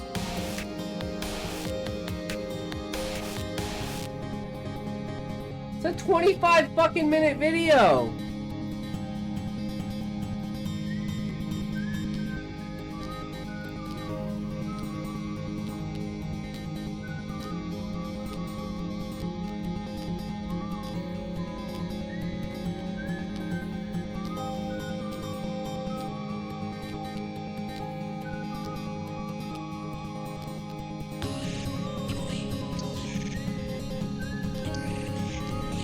Cute dog.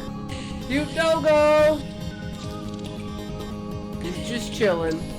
He's just a chillin'.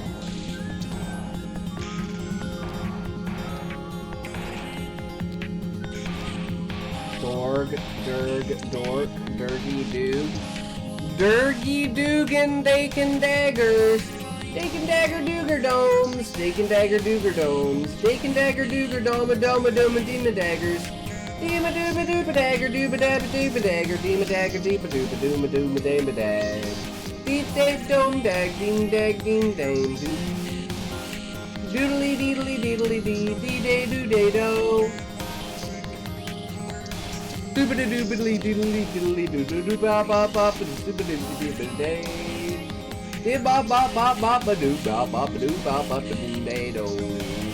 Day do dee da do do dee da do dee dee da do dee day.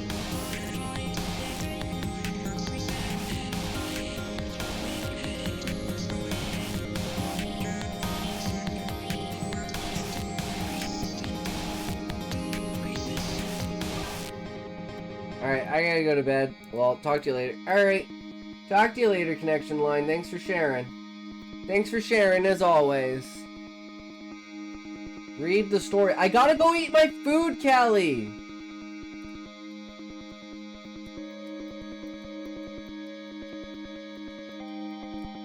I'm starving. You just had to... I will watch VOD.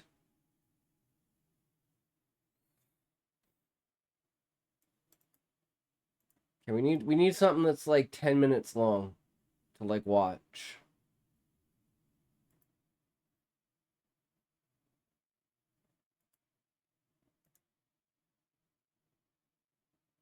Oh shit, well no, we have a Veritasium video to watch 20 hours ago. Dude, 20 hours ago and 1.7 million views. That's okay.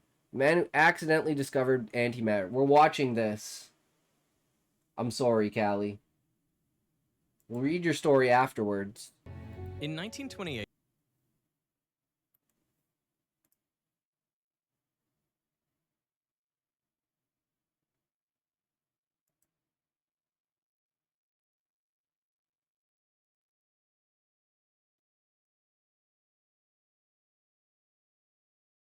Okay, how about this? We'll watch this, Callie, while we eat food. We'll read your story. Then we'll watch this, and we'll save that for another day. How about that? I'll be right back. I think that's fair. I think that's totally fair, Callie.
Okay.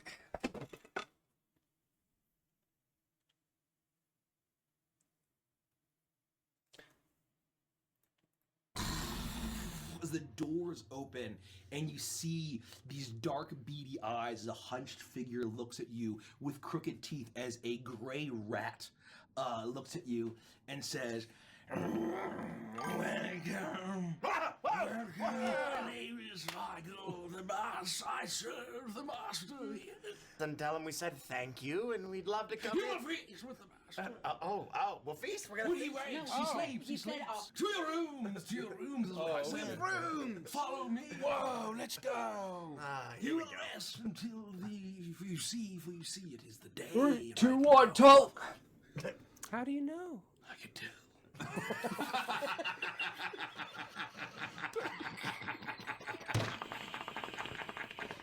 Trust me, bro. Source, I made it up. Just trust me, bro. Good night again, Michael. Thanks for everything. Say good night. We appreciate it. Sleep well. We're trying. We're really trying here. You'll find this place is quiet as the grave. Yeah, I can see that it might be if you'd shut up. You know, that'd be good. Let's start there. I could use a good night's sleep. Let's start by you removing yourself, and then maybe we'll see if it's as quiet as the grave, all right? You randomly slip a Sylvan word into your everyday speech, and then you notice Frost. Oh. That is the hottest cat you've ever seen. Frost, you see Gricko. That is one sexy goblin. Rico, have you always been so geolograph? Frosty, I'm not a furry, but... I've never considered splatting you before, but I've never noticed your butler. Jump into my chirrups. I thought you'd never ask. What? I'll be right back. In the meantime, We find our way behind a palm tree, and we deuces nessus. There's many Galils in all directions. Schmentor. Oh, it's Schmentor. Very adventurous. And once we're squeezed, we walk back out to behind you. Don't let me bite you. Oh, you already did, Frosty. We follow Krabby. You know, I always wondered about you two.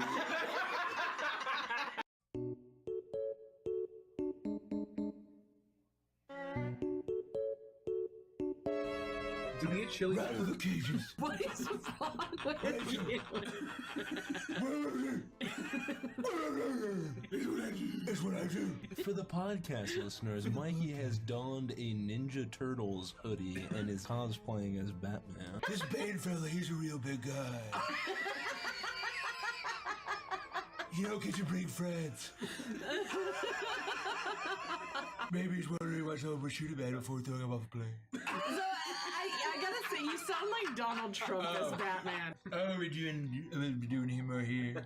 I have vengeance. I have the best vengeance. Nobody does vengeance better than I do. Okay.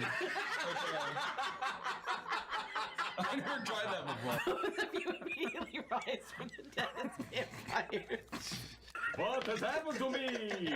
Your voice is a little low. I slap you on the back. Oh, what has happened to me? Do we trust Briggsy and the Torbeck? I will take Briggsy. Okay. Always pick last.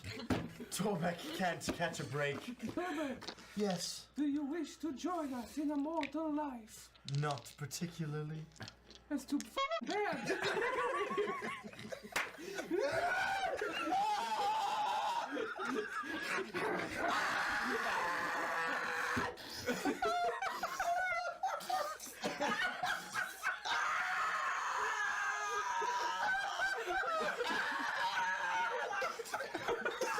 Gryla is a giantess, Pithecus. Torbeck is interested. She's got a husband. Just because there's a goalie doesn't mean you can't score. She's been able to summon the Krampus. Oh no, that happens to me once a month. I was gonna say something about Krampus in my pants. Bitsy beat me to it. Hers was funnier. What's the Krampus? He's not scary. Is he scarier than Gorilla? If they fought, which one would win? Would you rather fight one Krampus-sized gorilla or 50 gorilla-sized Krampuses? Is it Krampus? I'm gonna roll on the naughty table every single one of you.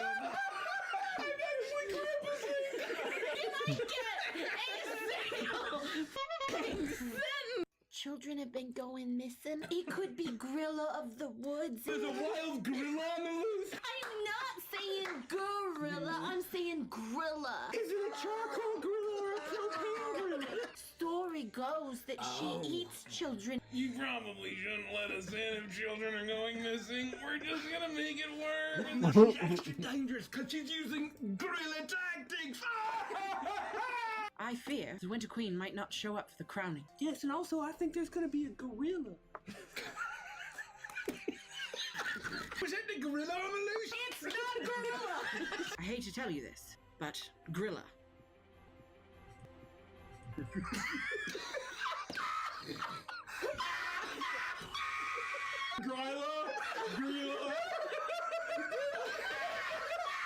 You all are crazy. She's especially crazy. I kind of like it. What's your name, sweetheart? My name's Peggy and I'm single.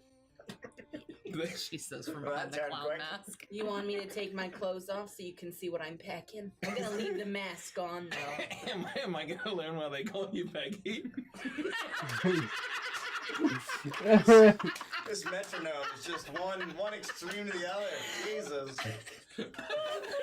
I take my clothes off. You know, Peggy, I'm not sure where you learned that this was a socially acceptable thing to do on a regular basis. It's what I always say. They can put my clothes back on. They never do. The only thing that looks like it's going to fit you is a Playboy bunny outfit with very large ears. Guys? Fishnet tights, little cups. The hair is just pouring out of the fishnet.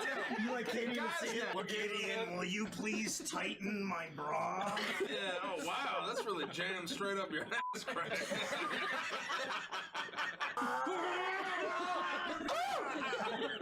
Ouch. I think Torbeck is in.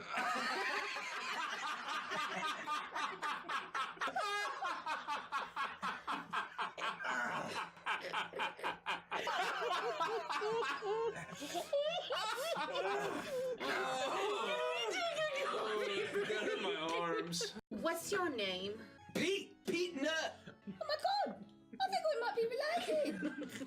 Are we related? I'm Hazelnut. Hazelnut? Oh my god! Is Grandma Nut still alive? She is, believe it or not. She's still kicking around. Nothing can ever kill Grandma Nut. And then there was that weird uncle that no one wanted to talk about. His name was Deez. Dis nut. Dis and Deez, the twins, they were. We don't talk about Dis and Dee. You got the crawfish, right? I at least got something either called crawfish or crawfish. Carlfish?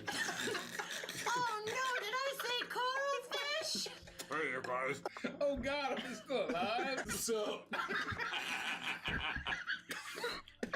I'm Carl. That's also Carl. That's also Carl. What's up, bro? She begins to mix it up as she throws one Carl in and then one Carl in. No. What are you doing? No. They're not. Not bummer, my game. She begins to ladle the broth and then she scoops out one fish and puts it in, and there's a Carl in each bowl. Stop it.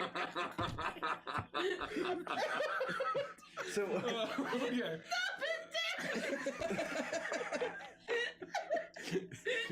You begin to grow a pair of breasts. Really nice, large breasts. Oh no. And you feel incredibly lustful. Oh. Look at this tall drink of water. I'll be heavily using the promotional materials, but only show up in a handful of episodes, disappointing all viewers who wasted their money. Oh man, he's on symmetrical evil. I mean, I guess that's actually very normal. Oh, I'm gonna claw my scarecrow. Why don't we just spin this scarecrow till it's pointing the way out of here? Oh, after I'm done with him, he's gonna be pointing in 3 directions.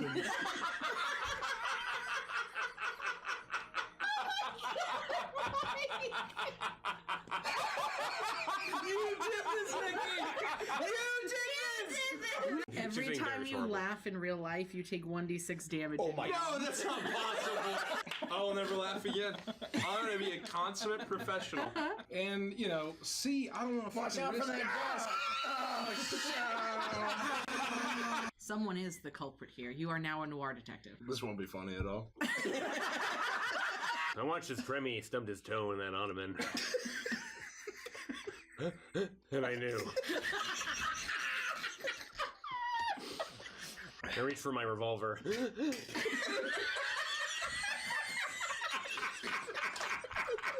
You look like you're in some pain. There's actually like 20% chance you enjoy the process. Cormac's never felt that way before. Oh yeah, don't stop. Clear it. I'm in the danger zone. The food is terrible, the women are beautiful, and all there is to do is to tell stories. Well, if the women look like you, yeah, I bet they are beautiful. Have you always been so symmetrical, by the way? What? That is the best pickup line I've ever heard. Have you always been so It's a hard cut to handsome Squidward.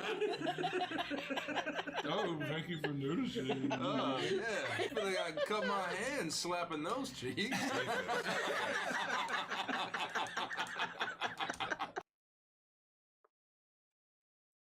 So did any of you have a summer job when you were growing up? Just one normal breakfast. That's all I want. I used to work at a place called Alright, are you ready, Callie? There was this That was duck perfect that came timing. in. Flonald was his name. And he would stick his finger in and out of his belly button with a loud, squishy pop. I'm gonna be sick. Over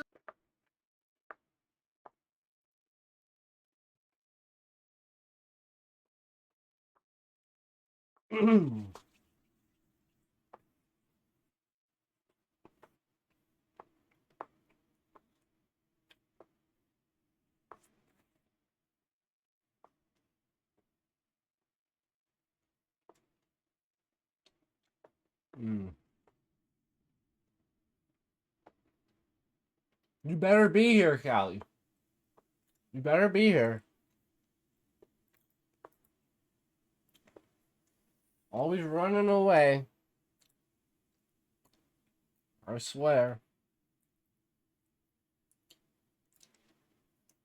I'll read it without you. I'll read it without you, Callie. Just you watch.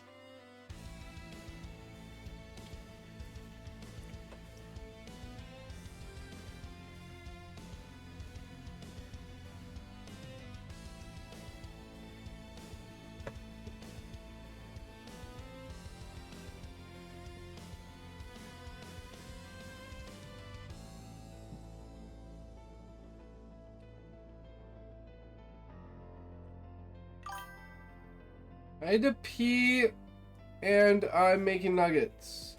I'm weighing myself. So are you ready, though? You're smart, but are you ready? Because we can watch Veritasium before we read the story if you want.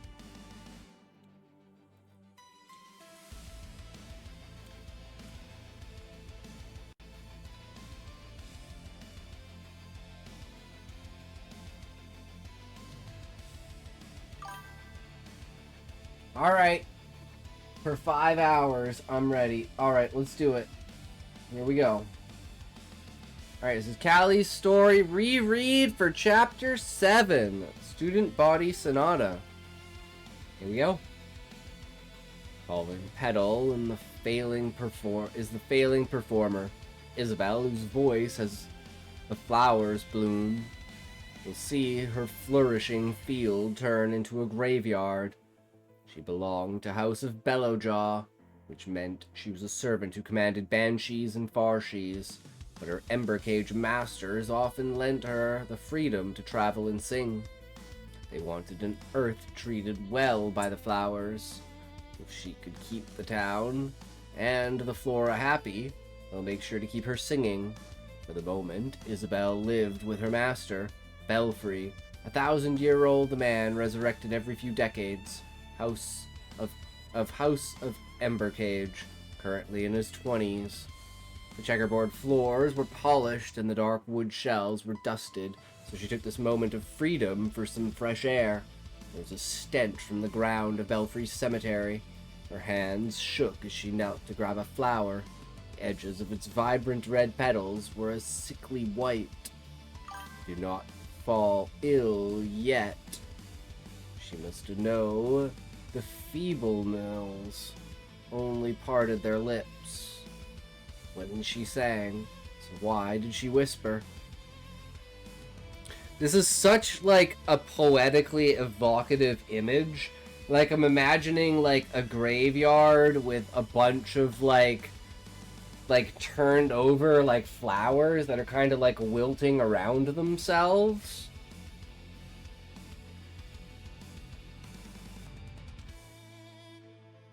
But they haven't, like, budded yet, so they're just, like, drooping. It's like they can't carry the weight of the head of the flower because it's too concentrated. Our performer is losing her will, they said, their mouths under their palms. And soon we will lose our performers. Belfry's customers had just traded in an earring for Direforge or whatever amount of flowers they trusted it was worth. She ignored the comments, knowing they had taken one too many. Isabel clutched to dirt and earth that shivered in her grasp, as would the nestling to shake powder from her bosom and sing. Isabel's dead, right? She licked her palm. That's why she's in the graveyard, right? Because Isabel's dead?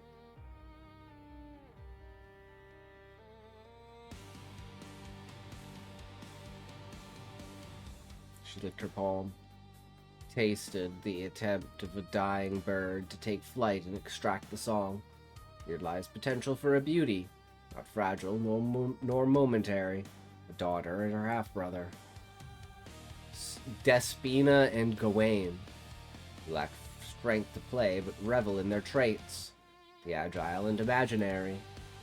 He but feather and bone. Here they'll begin their tales compile in this cemetery. When the boy's not necessary, she'll recognize his tragic nature, vulnerable and temporary, so different from her own. She is dead, but this is before. Okay. And at the soothing trill, the dirt injected with an elden thrill, grew a flower that whispered to Isabel, a whisper of warning. The moment winter should extinguish a rising set of Embercage wings, an unwilling but vengeful spirit will be unleashed upon the world. I love this, like, kind of prophecy idea about the future, and we know what that spirit, vengeful spirit is. That's Despina, right? If I'm correct, that's Despina? Or is it Nell?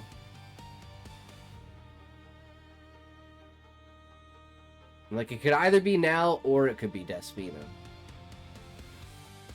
Because of Despina's fall. Isabel's steps towards Nell's home were accentuated by the artificial snow of early March. Snow that swirled as if the town were shaken by some outside participant of the weather. Gentle earthquake that nonetheless played a part in her clumsy dance toward the piano school for the deaf. Boots upon the sidewalk. And again, I love the idea, like, the contrast of, like, it's a piano school which is about music, but it's for the deaf. It's like everything about your like poetic presence and like contrast between things is so well put, Callie. I love it. I think that's what makes your writing so great, is you show both the ups and the downs on each side of it so well.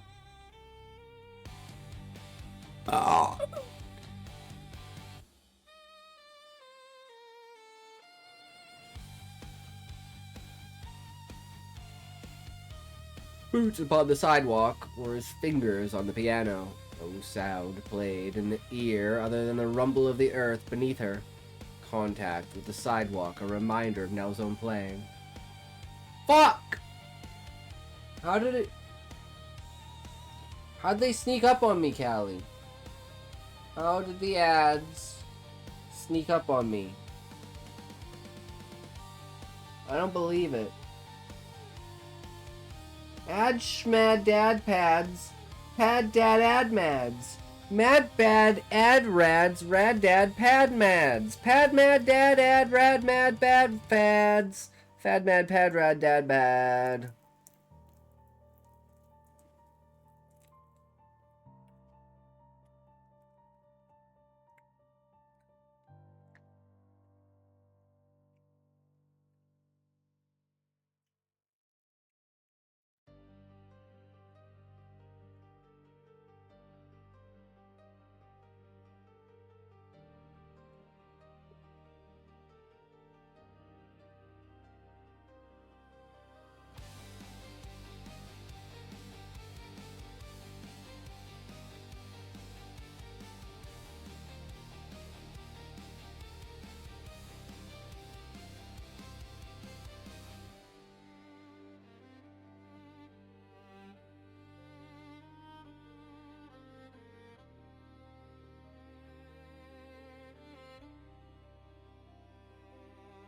Are we back?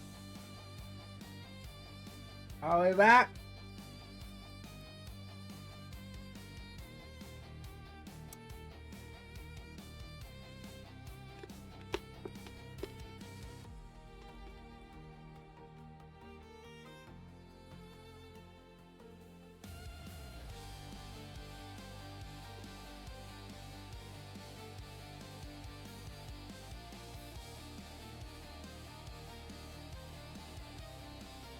Boots upon the sidewalk were his fingers on the piano.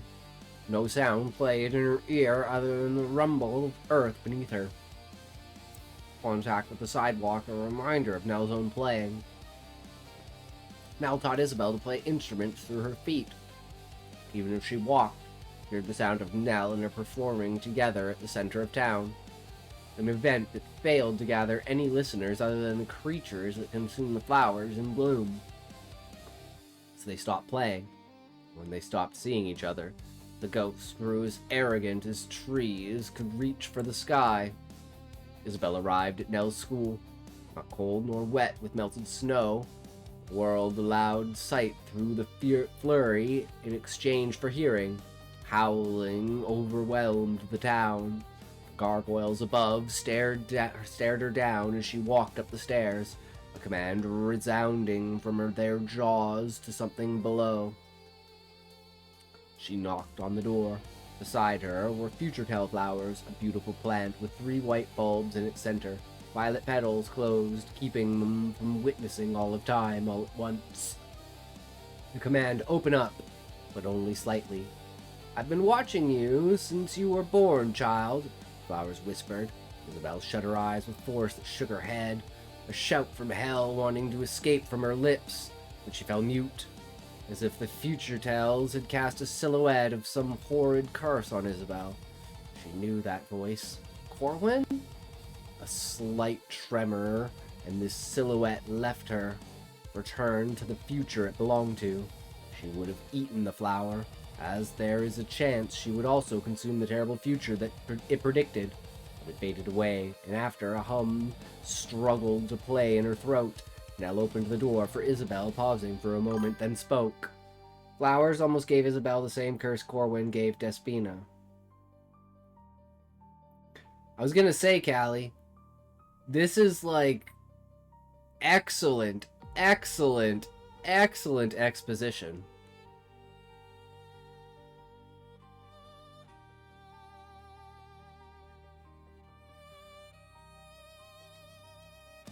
And what curse did Corwin give Despina again?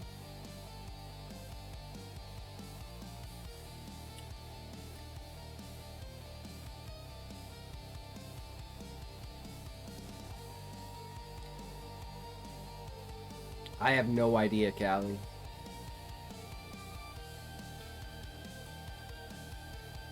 I'll probably remember when you say, but like, voice steal for Ghostly Charm. Oh, because she's a Fear Gorda.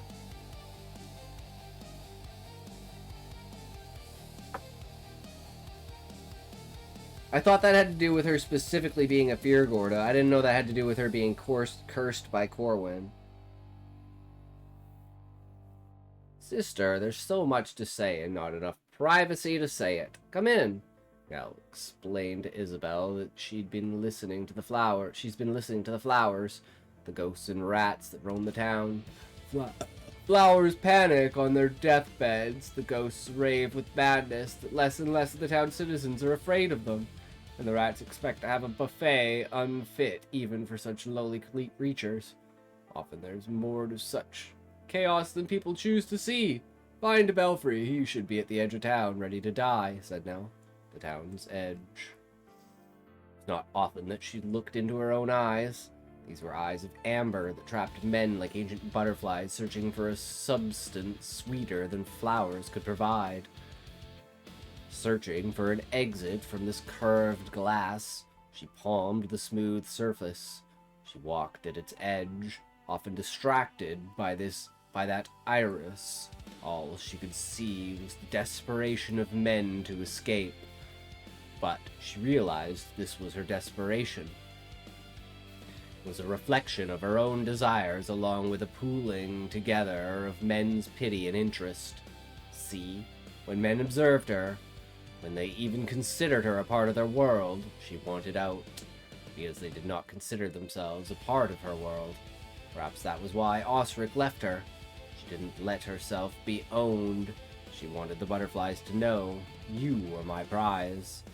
Because she could not have anyone to herself, though her eyes were that fossilized, undeniable amber.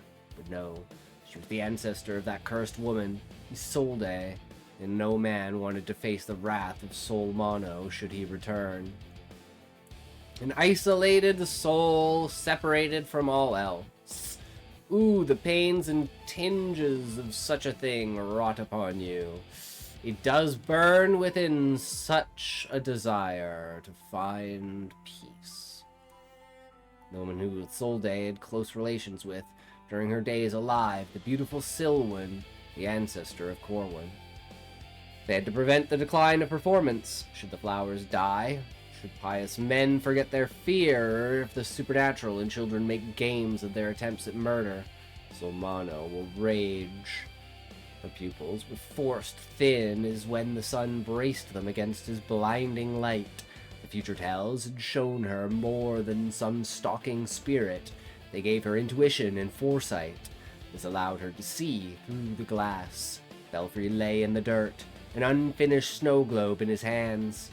She pounded at the glass, kicked at it, shoved all her body against it as if she did not possess the weight of a flower. She sang, "My lover didn't take me, at least the devil would. My teeth will sing a skeleton song, and I'll have hands of wood. Then maybe he will take me, and like two lovers should, we'll dance in our self-made hell under the piano hood." The song as old as the sun. I love that song, Callie. I want to hear you have AI make that into an actual song, Callie. And take your vision and make it into reality. With, like, pianos and, like, yeah. Like, distortion and, like, oh, I can hear it. I can hear it. I did that. Then put it in the Discord. I want to hear it. Strange plant grew right at the edge of this glass. Weed repel. Plant long, braided leaves and strong, twisted vines. The weed repel shattered the glass. She went to her knees and crawled through the opening, the glass cutting at her sides. I don't know if it's still online. Damn it, Callie. Isabel rushed to her master's side and dug. She threw Belfry into a hole she made and prayed the earth would bless him, and allowed some of the blood from her thighs into the earth to make sure of it. She wanted to make sure he wouldn't be left alone, so she stayed and couldn't help looking into the snow globe. There was a crack where weed repels and future spells grew. A cold liquid dripped out. The orb, freezing in her hands, was obscured by condensation. She wiped it away and saw that inside the snow globe was the town in its entirety. The piano school for the deaf, belfries, cemeteries and churches, Gawain's many mazes, the gardens of her own Osric. She could not believe this, not herself, not what she saw. So she tested the hypothesis. She gave the globe a shake, and the town shook. The weather intensified. Not only that, when the flakes of powder calmed and the voices of two customers who cheated Belfry of his flowers echoed against the glass. Our performer is losing her will, they said, with their mouths under their palms, and soon we will lose our performers. But she was not there for them to sneer at, the subject of their gossip, nor even a memory. And when they moved their palms away, she witnessed their crooked mouths fall onto the concrete, laugh at their owners, and run away. Couldn't be clearer. Belfry used the snow globe to curse those who wronged him. Could he have placed a forever winter upon the town? Could those who have done nothing, those who did not deserve the punishment, also have their lips betray their faces? Show me the one I care most for, she whispered into the snow globe. The orb listened. But so did the future spells. A forbidden mix of dark magic and love conjured light pink clouds above the town. Sakuras fell from the sky. Damn, no, it's just got like a thing in there that needs to come out. I can feel it in the back of my throat when I'm talking.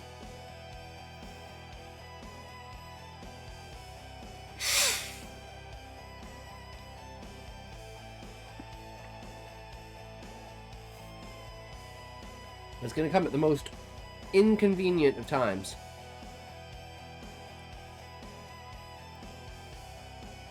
Forbidden mix of dark magic and love conjured light pink clouds above the town. Sakuras fell from the sky. Corwin stood at one of the shrines dedicated to the town's ancestors. Isolde, Silwen, partners with a love so pure the sun grew jealous that more celebrated their light than his. She whispered, with a petal falling past her eyes. The shade of her iris went from blue to pink, and would not return, though the flower had long fallen on the concrete. You look so much like her, said Corwin. Through the orb, Isabel sensed a sweet sadness, the failed star that could not bring warmth to those in its orbit. She assumed her lover, Corwin, had caused someone's light to fail, but whose?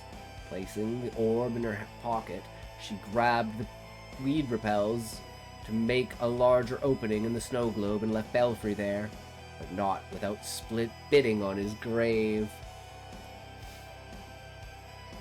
Belfry. He was the boy's favorite drink.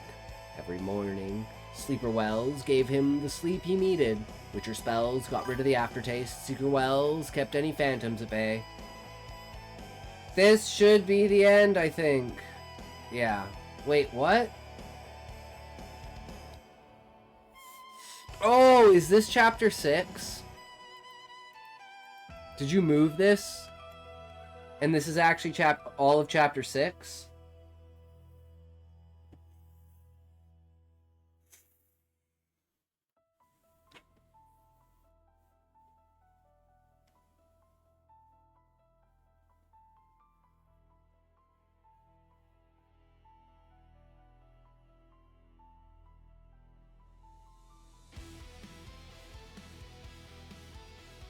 So we've already read all of this.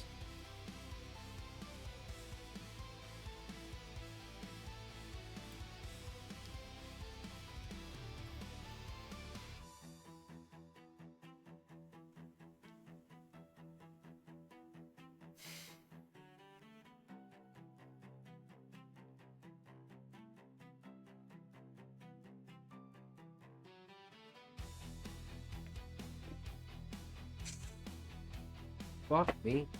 So bullshit. So bullshit.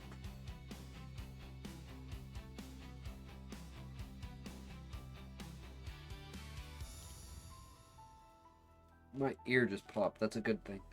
It's a good thing.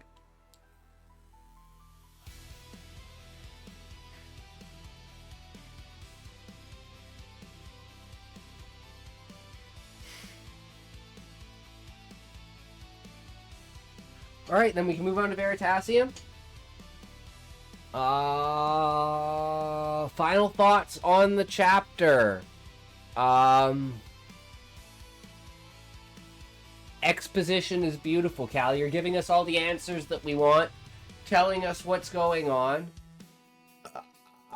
And you're not shoving it in our face, you're just kind of giving it to us the way we want it. You're answering all the questions, while raising new questions, while also answering those questions while leaving some questions unanswered. It's the perfect roundabout. And you're solving a lot of the things about the snow globe and about the world as well. But maybe, yeah, so putting... Wait, Callie, what's Chapter 6? If we read Chapter 6 and you move Chapter 6, what's Chapter 6 now? Or is this now Chapter 6 that we just read? And from Belfry on is Chapter 7, so this is actually Chapter 6.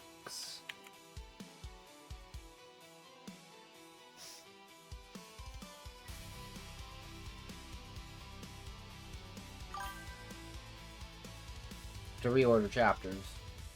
That's okay, we'll figure it out. Just make sure that I don't skip one because you do that. I still want to read them all. Alright, anyways, let's move on to Veritasium. The guy who discovered antimatter. Oh, I'm stoked for this. Let's go.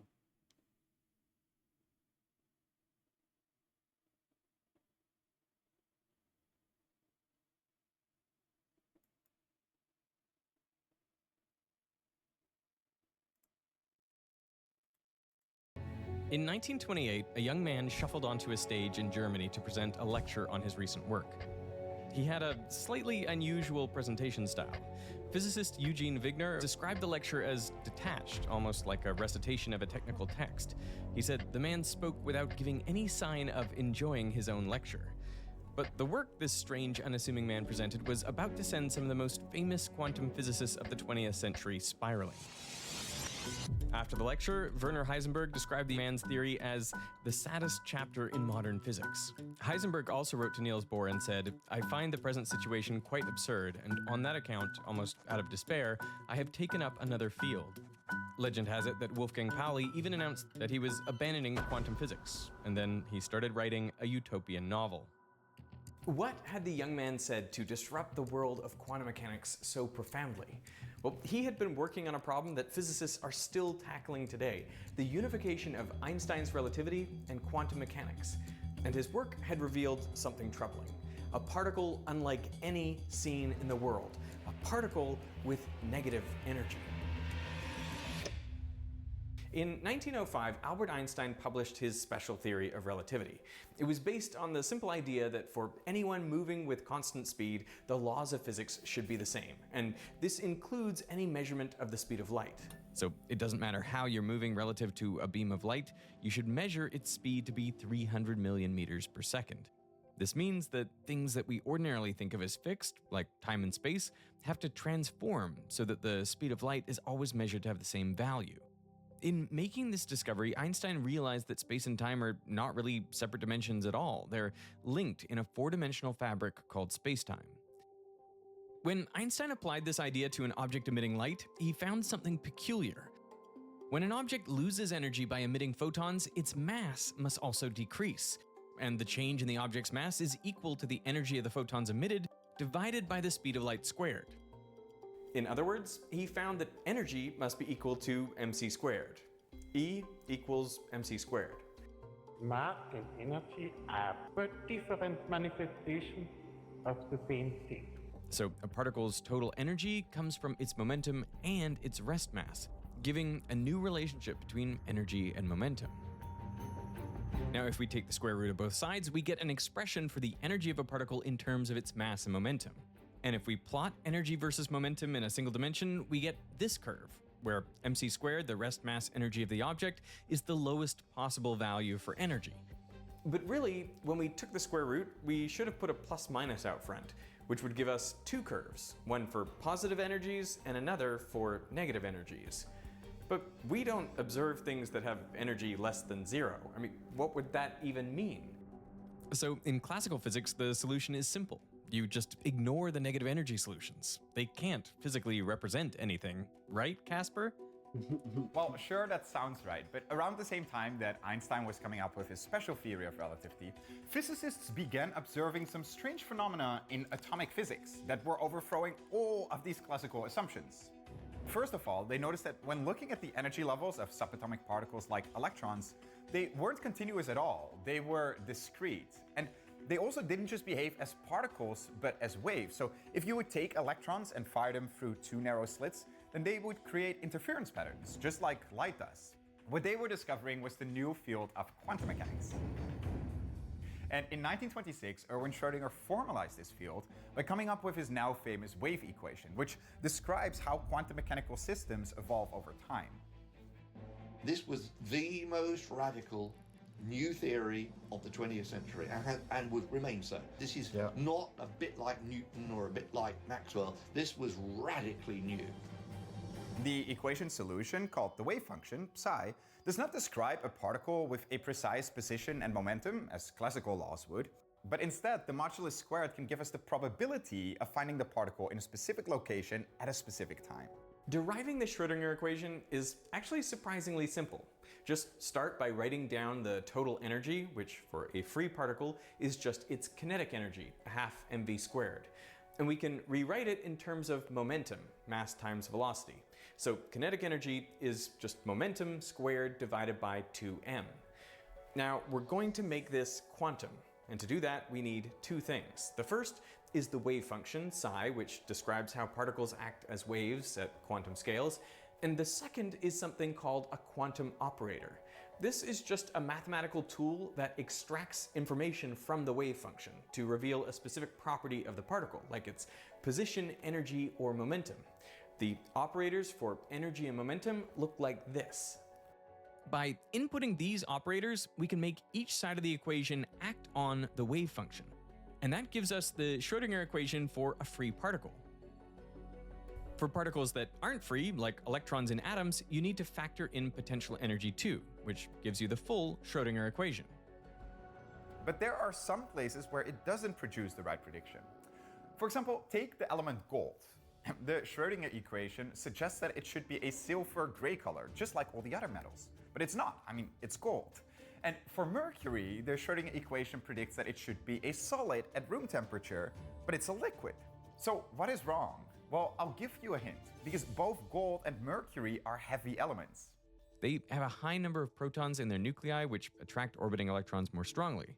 So if you're thinking in a classical sense, the electrons would be bound tighter in, and they'd be whizzing around at higher speeds than in other elements. And found the song, Callie. Yeah, post it, Callie. Those speeds start to get a little too close to the speed of light. So let's go back to the Schrödinger equation. There we had the kinetic energy was p squared over 2m. But for particles moving at relativistic speeds close to the speed of light, that equation isn't the right one. The correct equation is the energy-momentum relation from special relativity. Schrödinger's equation is not consistent with the theory of relativity, so technically it's not right. So the solution seems simple enough. Just start with the relativistic energy-momentum relation and use that to derive a new wave equation. Well, this is exactly what a physicist named Oscar Klein did in 1926. He subbed in the same energy and momentum operators that Schrödinger used and found this equation. Klein's work was pretty well received by a number of his colleagues. In fact, it turned out that two other physicists, Walter Gordon and Vladimir Fock, had independently arrived at the same equation in that same year.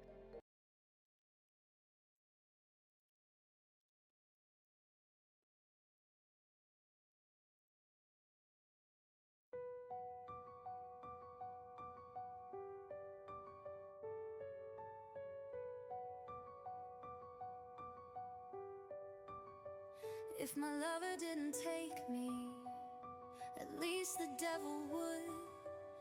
My teeth will sing a skeleton song, and I'll have hands of wood. Then maybe he will take me, and like two lovers should, we'll dance in our self-made hell under the piano hood. And there I will be heard. At once I will be understood. The best of me be seen. The talent, the beauty, the good.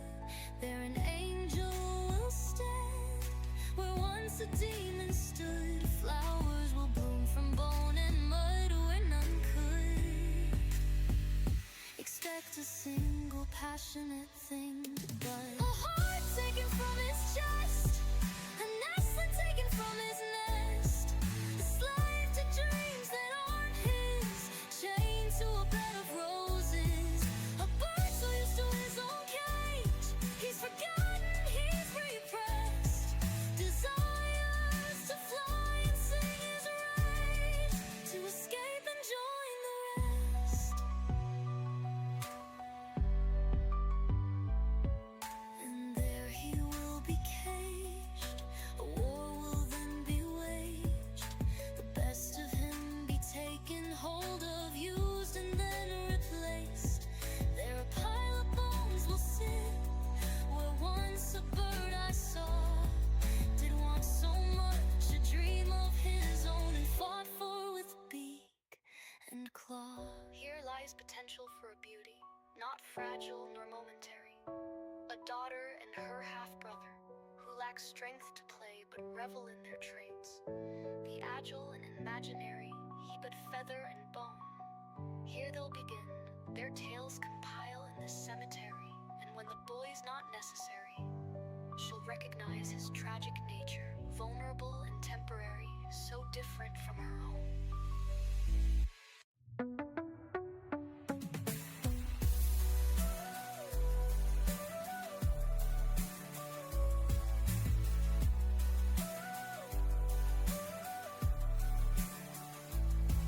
A heart taken from his chest, a nestling taken from his nest, a slave to dreams that aren't his, chained to a bed of roses, a bird so used to his own cage. He's forgotten, he's repressed, desires to fly and sing his rage, to escape and join the rest.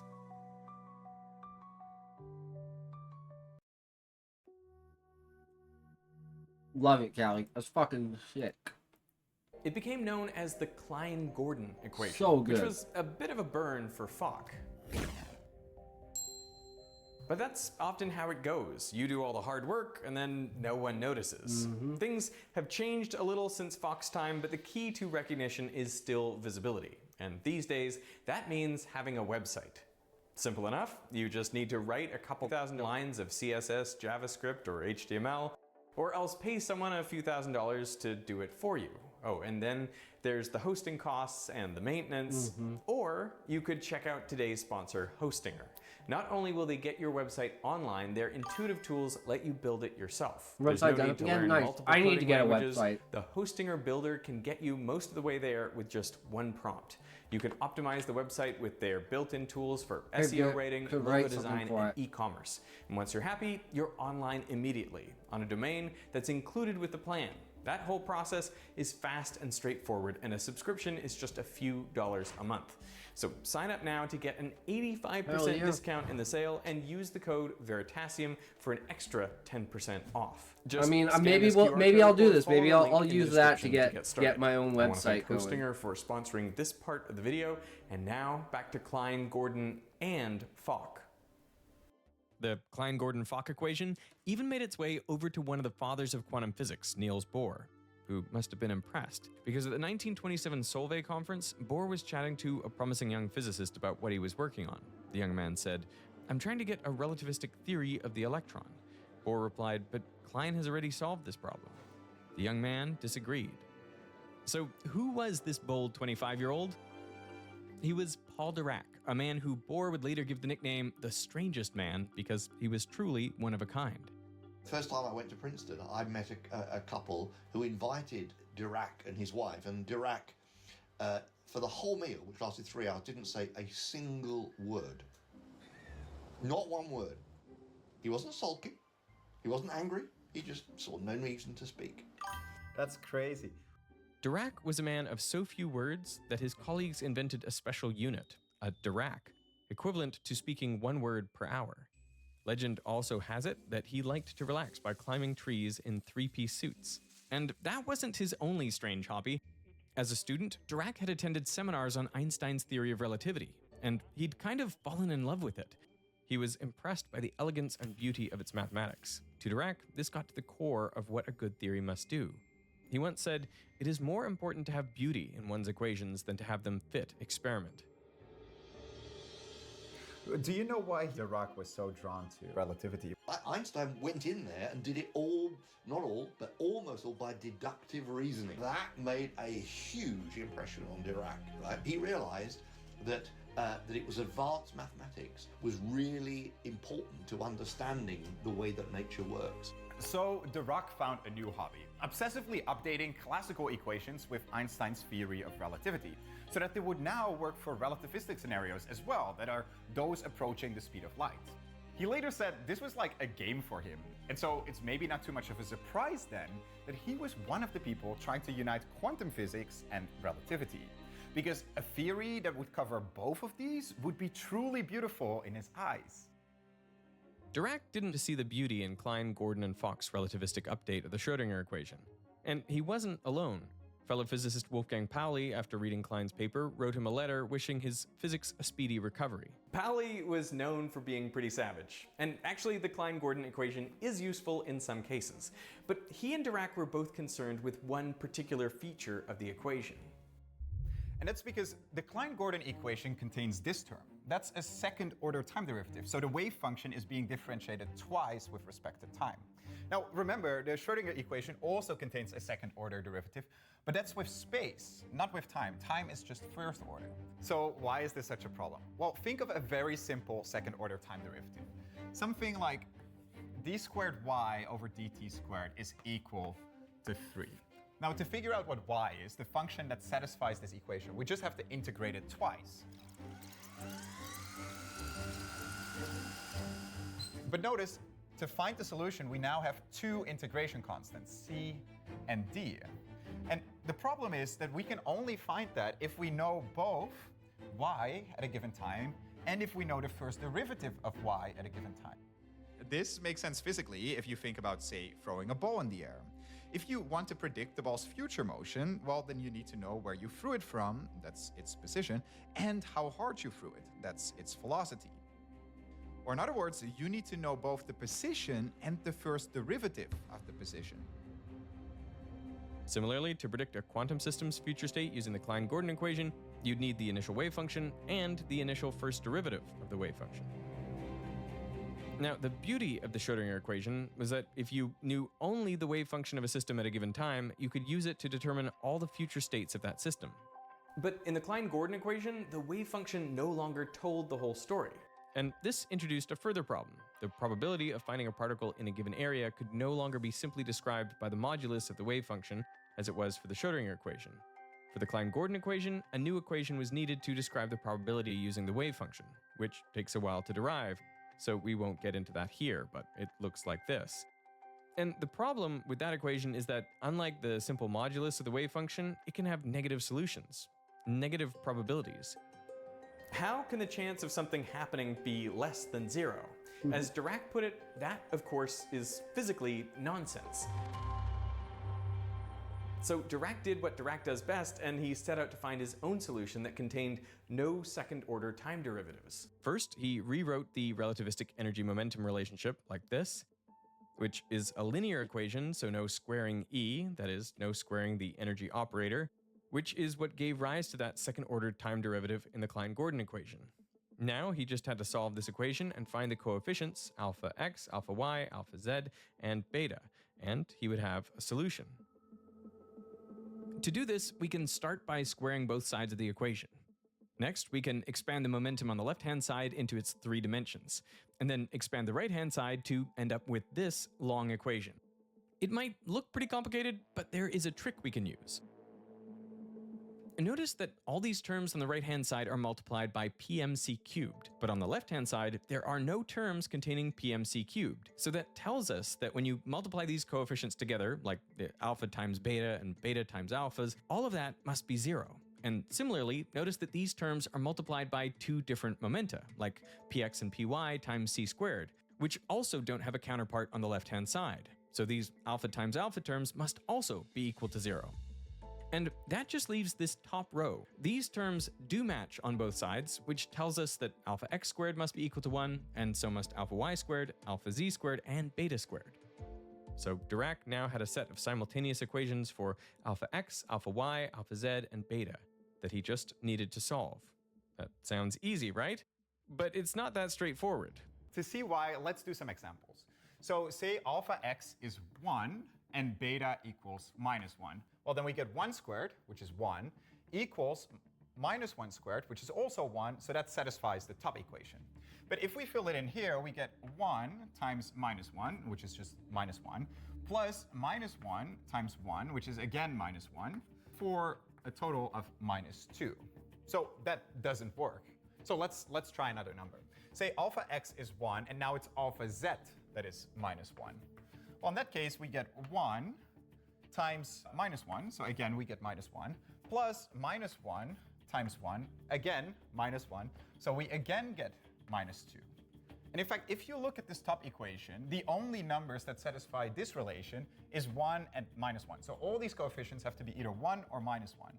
But if you fill that in, then the only 2 possible answers you're going to get in these equations is -2 or +2. Now, the 2 equations that are giving problems are these 2. And that's because alpha times beta is the same as beta times alpha. So you're always going to get -2 or 2. So the only way to get out of this is to somehow make the order of multiplication matter. But where do you find something like that? Let's think about a really simple vector, say 1 in the x direction and 2 in the y direction. If I reflect this vector along the line y equals x, and then reflect it about the x-axis, I get this. But if I start again and instead reflect it first about the x-axis and then along y equals x, I get this, which is totally different. So the order matters. How do we express this mathematically? We need some way to represent transformations like reflections as a single coefficient, which means we need matrices. Matrices are arrays of numbers which encapsulate these transformations, telling us how to reflect, rotate, stretch, or squish across each dimension. Mathematically, the order we multiply them matters, since we multiply the rows of the first matrix by the columns of the second. A matrix that reflects along y equals x looks like this, and a matrix that reflects about the x-axis looks like this.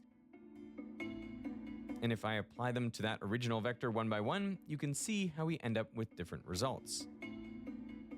And actually, using matrices in quantum mechanics was not completely out there. Dirac had already seen it done by Werner Heisenberg, his new, if unlikely, friend. Dirac and Heisenberg were very different characters. Heisenberg was charming and outgoing. Dirac hated socializing and small talk.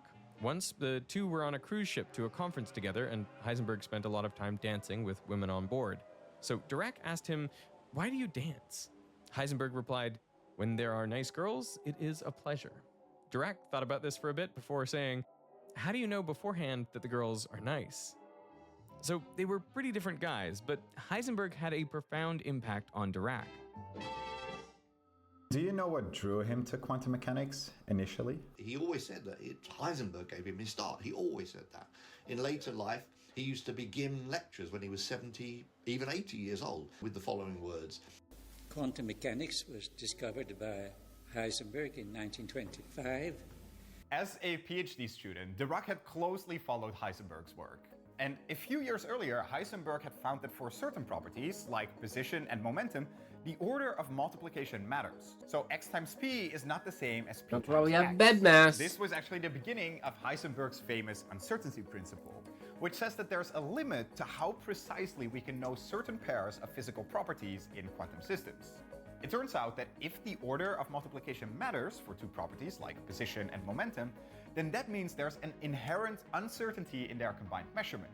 The order we measure them in will change the outcome. Heisenberg's mentor, Max Born, suggested that he could represent this mathematically by using matrices, because there the order of multiplication also matters. This led Heisenberg to a new form of quantum mechanics, which was mathematically equivalent to Schrödinger's equation, but it was based on matrix algebra. Dirac recognized something similar in his coefficients, where the order of multiplication clearly mattered. So he thought matrices might be the solution. For his coefficients, he tried 2x2 matrices, since they're the smallest, simplest matrices that could make the order of multiplication matter. He found that some worked with the equations. In fact, those reflection matrices we tried earlier worked well. But he just couldn't find solutions for all 4 coefficients that all worked together. So this is not simple. Dirac's one of the smartest people of the 20th century in physics, right? But it was not easy. You don't have just to twiddle with bits of the Schrödinger equation. You have to do something completely radical. His working is in there, and you could see him really struggling. Then, Dirac had a stroke of genius. He said, I suddenly realized that there was no need to stick to quantities which can be represented by matrices with just 2 rows and columns. Why not go to 4 rows and columns?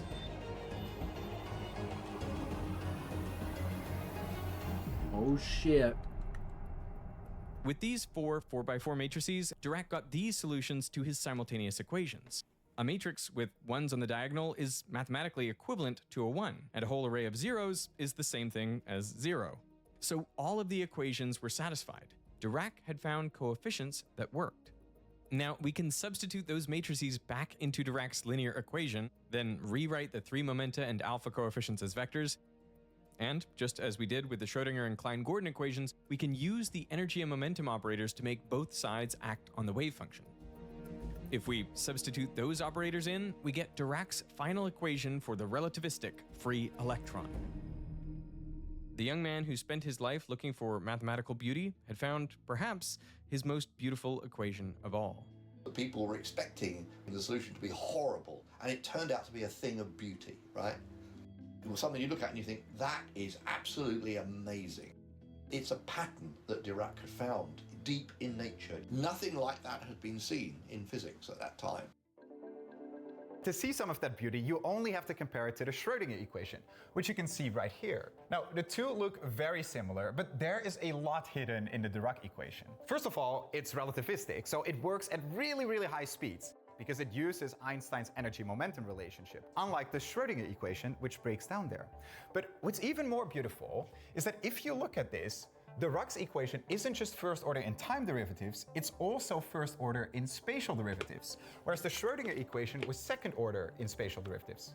So you might wonder, well, why does that matter? Well, because not only does going first order in all derivatives solve the second order time derivative problem of the Klein-Gordon equation, it now also treats time and space symmetrically. And it becomes really important if you start thinking about relativity, where time and space are not separate dimensions. They're intertwined in a four-dimensional spacetime. And while the Schrödinger equation had just a single component wave function, to make the wave function work with these 4x4 matrices, in Dirac's case, you actually need a wave function that has 4 components. So it will look something like this. Psi1, Psi2, Psi3, and Psi4. The 4-component wave function means that the Dirac equation describes 4 possible states for any quantum system, which reveals something Schrödinger's single wave function didn't.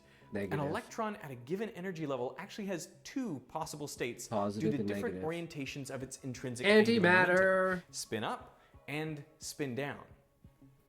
This spin creates a tiny magnetic field, so these 2 states are like tiny magnets pointing in opposite directions, and that has an interesting implication. Take hydrogen, which has 1 proton and 1 electron. Classically, the electron whizzes around the proton, but if you switch to the perspective of the electron, well, now it's the proton that's moving, and since it's positively charged, that moving charge creates a magnetic field in the electron's frame of reference. So now you've got this electron, which has its own mini magnetic field, interacting with a larger magnetic field, and that interaction will be slightly different for a spin-up and a spin-down electron. And as a result, some energy levels of the electron split into 2 closely spaced energy levels. And you can actually see this if you zoom into the emission spectrum for a hydrogen atom. Schrödinger's equation didn't predict that splitting, since it just had one solution for each energy level. But with Dirac's 4-component solution, the top 2 wave functions now described 2 different spin states with 2 slightly different energies. Dirac admitted himself that he had never set out to capture spin in his equation. I started out this work without any intention at all of bringing in the spin of the electron. But hold on, because if an electron at a given energy level only has 2 possible spin states, then why do we have a 4-component wave function? Why are there 4 states and not just 2? Well, that's what brings us back to that 1928 lecture at the start, the one that seemed to drive even the most well-established quantum physicists mad. Because that strange man presenting his work was actually Paul Dirac, sharing his new equation with the world. It was Dirac's beautiful equation that Heisenberg called the saddest chapter in modern physics. To understand why all those physicists were losing their minds, we only have to look at the simple case when a particle is at rest. This term right here describes the momentum. So when the particle doesn't move, this becomes 0 and it drops out, which gives us this. Next, we can sub in the energy for this quantum operator to get this. So now we know that beta times mc squared must be equal to the particle's energy. And if we write out beta and multiply it by mc squared, then we find 2 positive solutions and 2 negative solutions for the energy. So negative energy solutions are baked right into the Dirac equation. And this idea that a free electron could have negative energy was impossible for any of these physicists to accept. Because think about it, if electrons can have a negative energy, then that means that they could continually radiate positive energy, that is, emit photons, and drop into lower and lower negative energy states. There would be no limit to how far they could fall into the negative energy abyss. It looked like, to many very smart people, and Dirac was smart enough to know they had a point, that this equation, it got the mass and the magnetic moment of the electron. Yes, but on the other hand, it predicts this ridiculous situation where they have negative energy values. Right. That's nonsense. So Heisenberg said, I give up. This is just ridiculous. So Dirac, he had in some very clear sense had to rescue his equation. Dirac spent 3 years sticking to his guns. He tried all sorts of ways to interpret his new equation to explain where the negative energy was coming from. Then, in 1931, he proposed something radical to explain the negative energy solutions. A new kind of particle, unknown to experimental physics, having the same mass and opposite charge to an electron. We may call such a particle an anti-electron. We should not expect to find any of them in nature on account of their rapid rate of recombination with electrons. So Dirac was proposing that those 4 states described in his 4-component wave function are a spin-up electron, a spin-down electron, a spin-up anti-electron, and a spin-down anti-electron. When Dirac said that, people didn't start running around saying, where's this anti-electron? They just ignored it. Yeah. Cut to the laboratory at Caltech. In 1932, a Caltech postdoc named Carl Anderson was working on a project trying to identify the charged particles produced by cosmic rays. He photographed the tracks these particles left in a cloud chamber containing a uniform magnetic field. Anderson noticed several instances of a similar track. It looked a lot like the tracks he'd seen left by electrons. Only it curved in the opposite direction in the magnetic field, kind of like the tracks of positively charged protons. But there was no way it could be a proton based on the length of the track. It had traveled farther in air, and therefore it had to be much lighter. It had to be something with around the same mass as an electron, but opposite charge, a positive electron, or as he named it, a positron. He actually also tried to rebrand electrons as negatrons, but that one didn't quite stick. Just 1 year after Dirac proposed the anti-electron, Carl Anderson found it, entirely by accident. But this alone doesn't get rid of the negative energy problem. Remember what we said earlier. If any particles, like these positrons, can have negative energy, then they could continually radiate energy and drop into lower and lower negative energy states. Fortunately, Dirac proposed a solution to this problem as well, although it was a little crazy. He theorized something called the Dirac sea, describing a vacuum as an infinite sea of electrons occupying all available negative energy states. And since no two electrons can occupy the same state, this prevents observable positive energy electrons from falling into the negative energy states. A hole or vacancy in this sea then becomes a positron. When an electron and a positron meet and annihilate, well, that's just an electron falling back into the sea and filling that hole. The theory is mathematically sound. Of course, it's Dirac we're talking about. But if you feel like it's hard to come to terms with the idea that we're floating on an infinite sea of electrons, well, you wouldn't be alone. It's not even that crazy if, I don't know, several decades later, people find that exact model in a physical system. In condensed matter physics, you see an exact analogy of also having electrons in the conduction band and, say, valence band. Yes, that's true. That's true. But Dirac really was, out there. You see what I mean? People like, really senior people are saying, this is nonsense. But it was a way of Dirac's rectilinear thinking, well, maybe this, and then it drove him to antimatter. Thankfully, in 1941, a Swiss physicist named Ernst Stuckelberg had a clever idea. The wave function contains a term that looks like this, where energy is multiplied by time. So we can see that if we just change the sign of time when the energy is negative, then we get the same result, because a negative multiplied by a negative is a positive. gives us a positive. Stuckelberg I'm smart. suggested that negative energy electrons traveling backwards in time are mathematically equivalent to positive energy anti-electrons, Yep. that is, positrons, traveling forwards in time. Yep. A few years later, around 1948, Richard Feynman took this If idea you and could used it in manipulate one of the most powerful electromagnetic tools in modern fields, you physics, can travel Feynman differently diagrams. through time. In his sketches We of literally particle solved interactions, he time showed travel antiparticles 100 traveling years the ago. opposite way to particles, backwards in time. It was a brilliant trick. Negative energy solutions no longer had to mean there was negative energy or a Dirac sea. They simply indicated the presence of an antiparticle. We now know that there's a corresponding antiparticle for every subatomic particle, with the same mass but opposite charge. So the proton has the antiproton, the neutrino has the antineutrino, and so on. According to his friend Heisenberg, that was the biggest leap in 20th century physics, to say there's a whole slew of antiparticles corresponding to particles. And Dirac got that through this crazy model. But all is not solved. This new anti-world introduces some big questions about the very Just a nature random of our guy, universe. bro. What's up? Because Yo, how's it particles and going? their antiparticles are equal and opposite. When they come together, they annihilate and produce two photons with energy equivalent to their mass and kinetic energy. And this process is reversible. Two photons with the right energies can produce a matter and antimatter pair. This is called Bright-Wheeler pair production.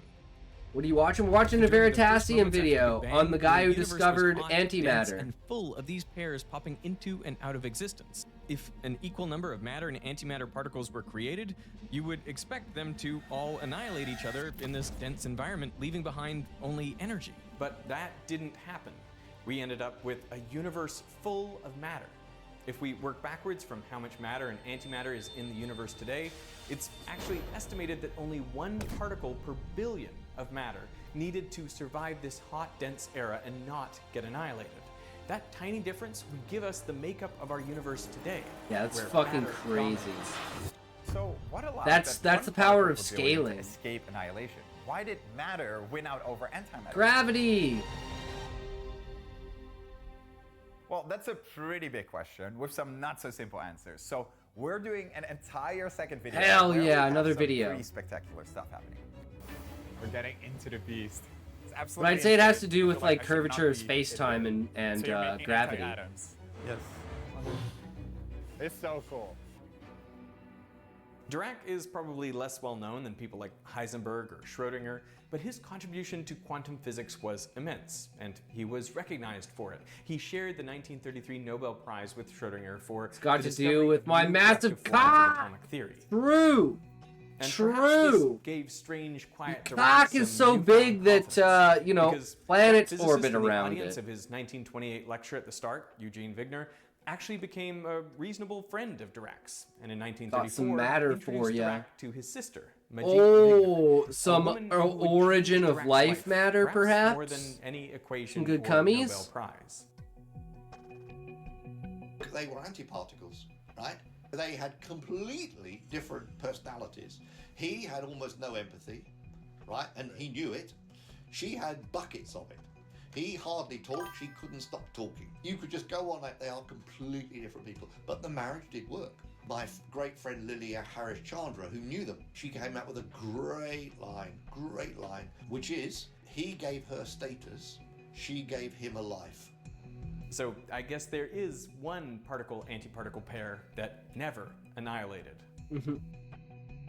That's too good. Hell yeah! It's another Veritasium video, guys. These just came out the other day, so go check it out. Veritasium is the ultimate in the way of the sciences. The number one. The number one! But anyways, that's gonna do it for today, guys. We will be back again tomorrow. As always, I guess we're down here now, right? We gotta switch everything up with this fucking new camera angle. So thanks for stopping by. Thanks for coming by. You guys are fucking amazing. Probably won't do this camera angle again tomorrow unless Smokey bitches at me. Then I might pull it out again, just like my dick. But anyways, we got more shit we gotta do tomorrow. So, yeah, hopefully I can get all 3 of the videos done, or all 3 of the stories done for tomorrow. But yeah, remember, if you can't say fuck you to your friends, you say fuck you to. Fuck you! And you tried, Sean. Try again, because I'm going for it.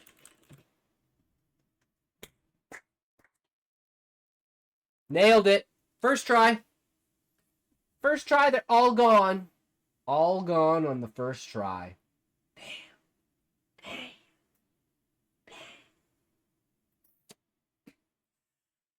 What am I really gonna do about all that, huh? I got nothing. I got nothing on it. Well, it just doesn't like you, Sean. I'm sorry, man. I'm sorry, man. I have a bacon belly. I can see that. Definitely. There you go. Boom! Magnificent. Alright. Alright, guys. Who are we raiding today? Is Poffit live, Callie? Callie, if you're here and Poffit's live, I'll raid Poffit, but you have to do it. You have to do the command. A night you shall have. Indeed, you as well, Sean. Take care, good sir. We'll see you again tomorrow.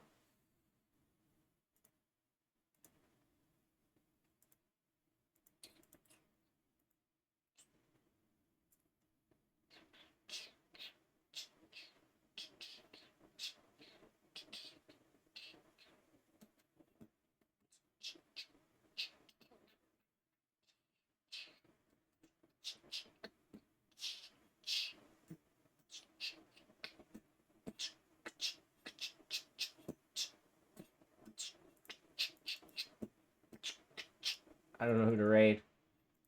Ain't that not who to raid? There is no one to raid. Don't who do we raid? I don't know who to raid. Or not do we go to the raid? Don't we know if Poppet is live? If don't we do the raid there? Okay, that Kelly. Nord, I do not believe she is live. It is a Nord. Okay, there is no. That was good. Where was it? Where was it? Or not? It was very much a Nord. Okay, where now? Or we don't know. Okay, how about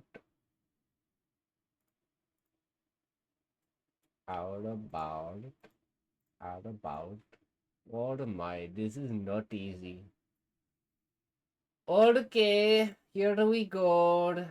Alright, a 3, a 2, a 1. I will see you on the other side. Okay. This one, maybe not a sword. Okay, maybe we are to go to back. Maybe we are to go to back. I don't know. Wait, did we hit ads? I don't know. He's been on for too long. It is okay. We are just going to go to here. Okay, we are just going to go here. I do not. It is okay. So to get your views ready, here we go to 3, 2, 1. Get your views ready. We go to Booba stream. I can connect it through the computer instead of going through the annoying, you know, emulator thing.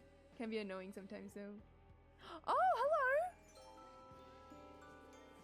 hello! Etalks is Cication? I'm so sorry if I just butchered your name. I'm so sorry. Thank you for the raid! Welcome in, raiders! My name is Seikatsu. Most people call me Katsuose. I'm an artist. We do art here. Alright, fuck you guys. We'll I'm see you on the other Mimi, side. play card Peace! games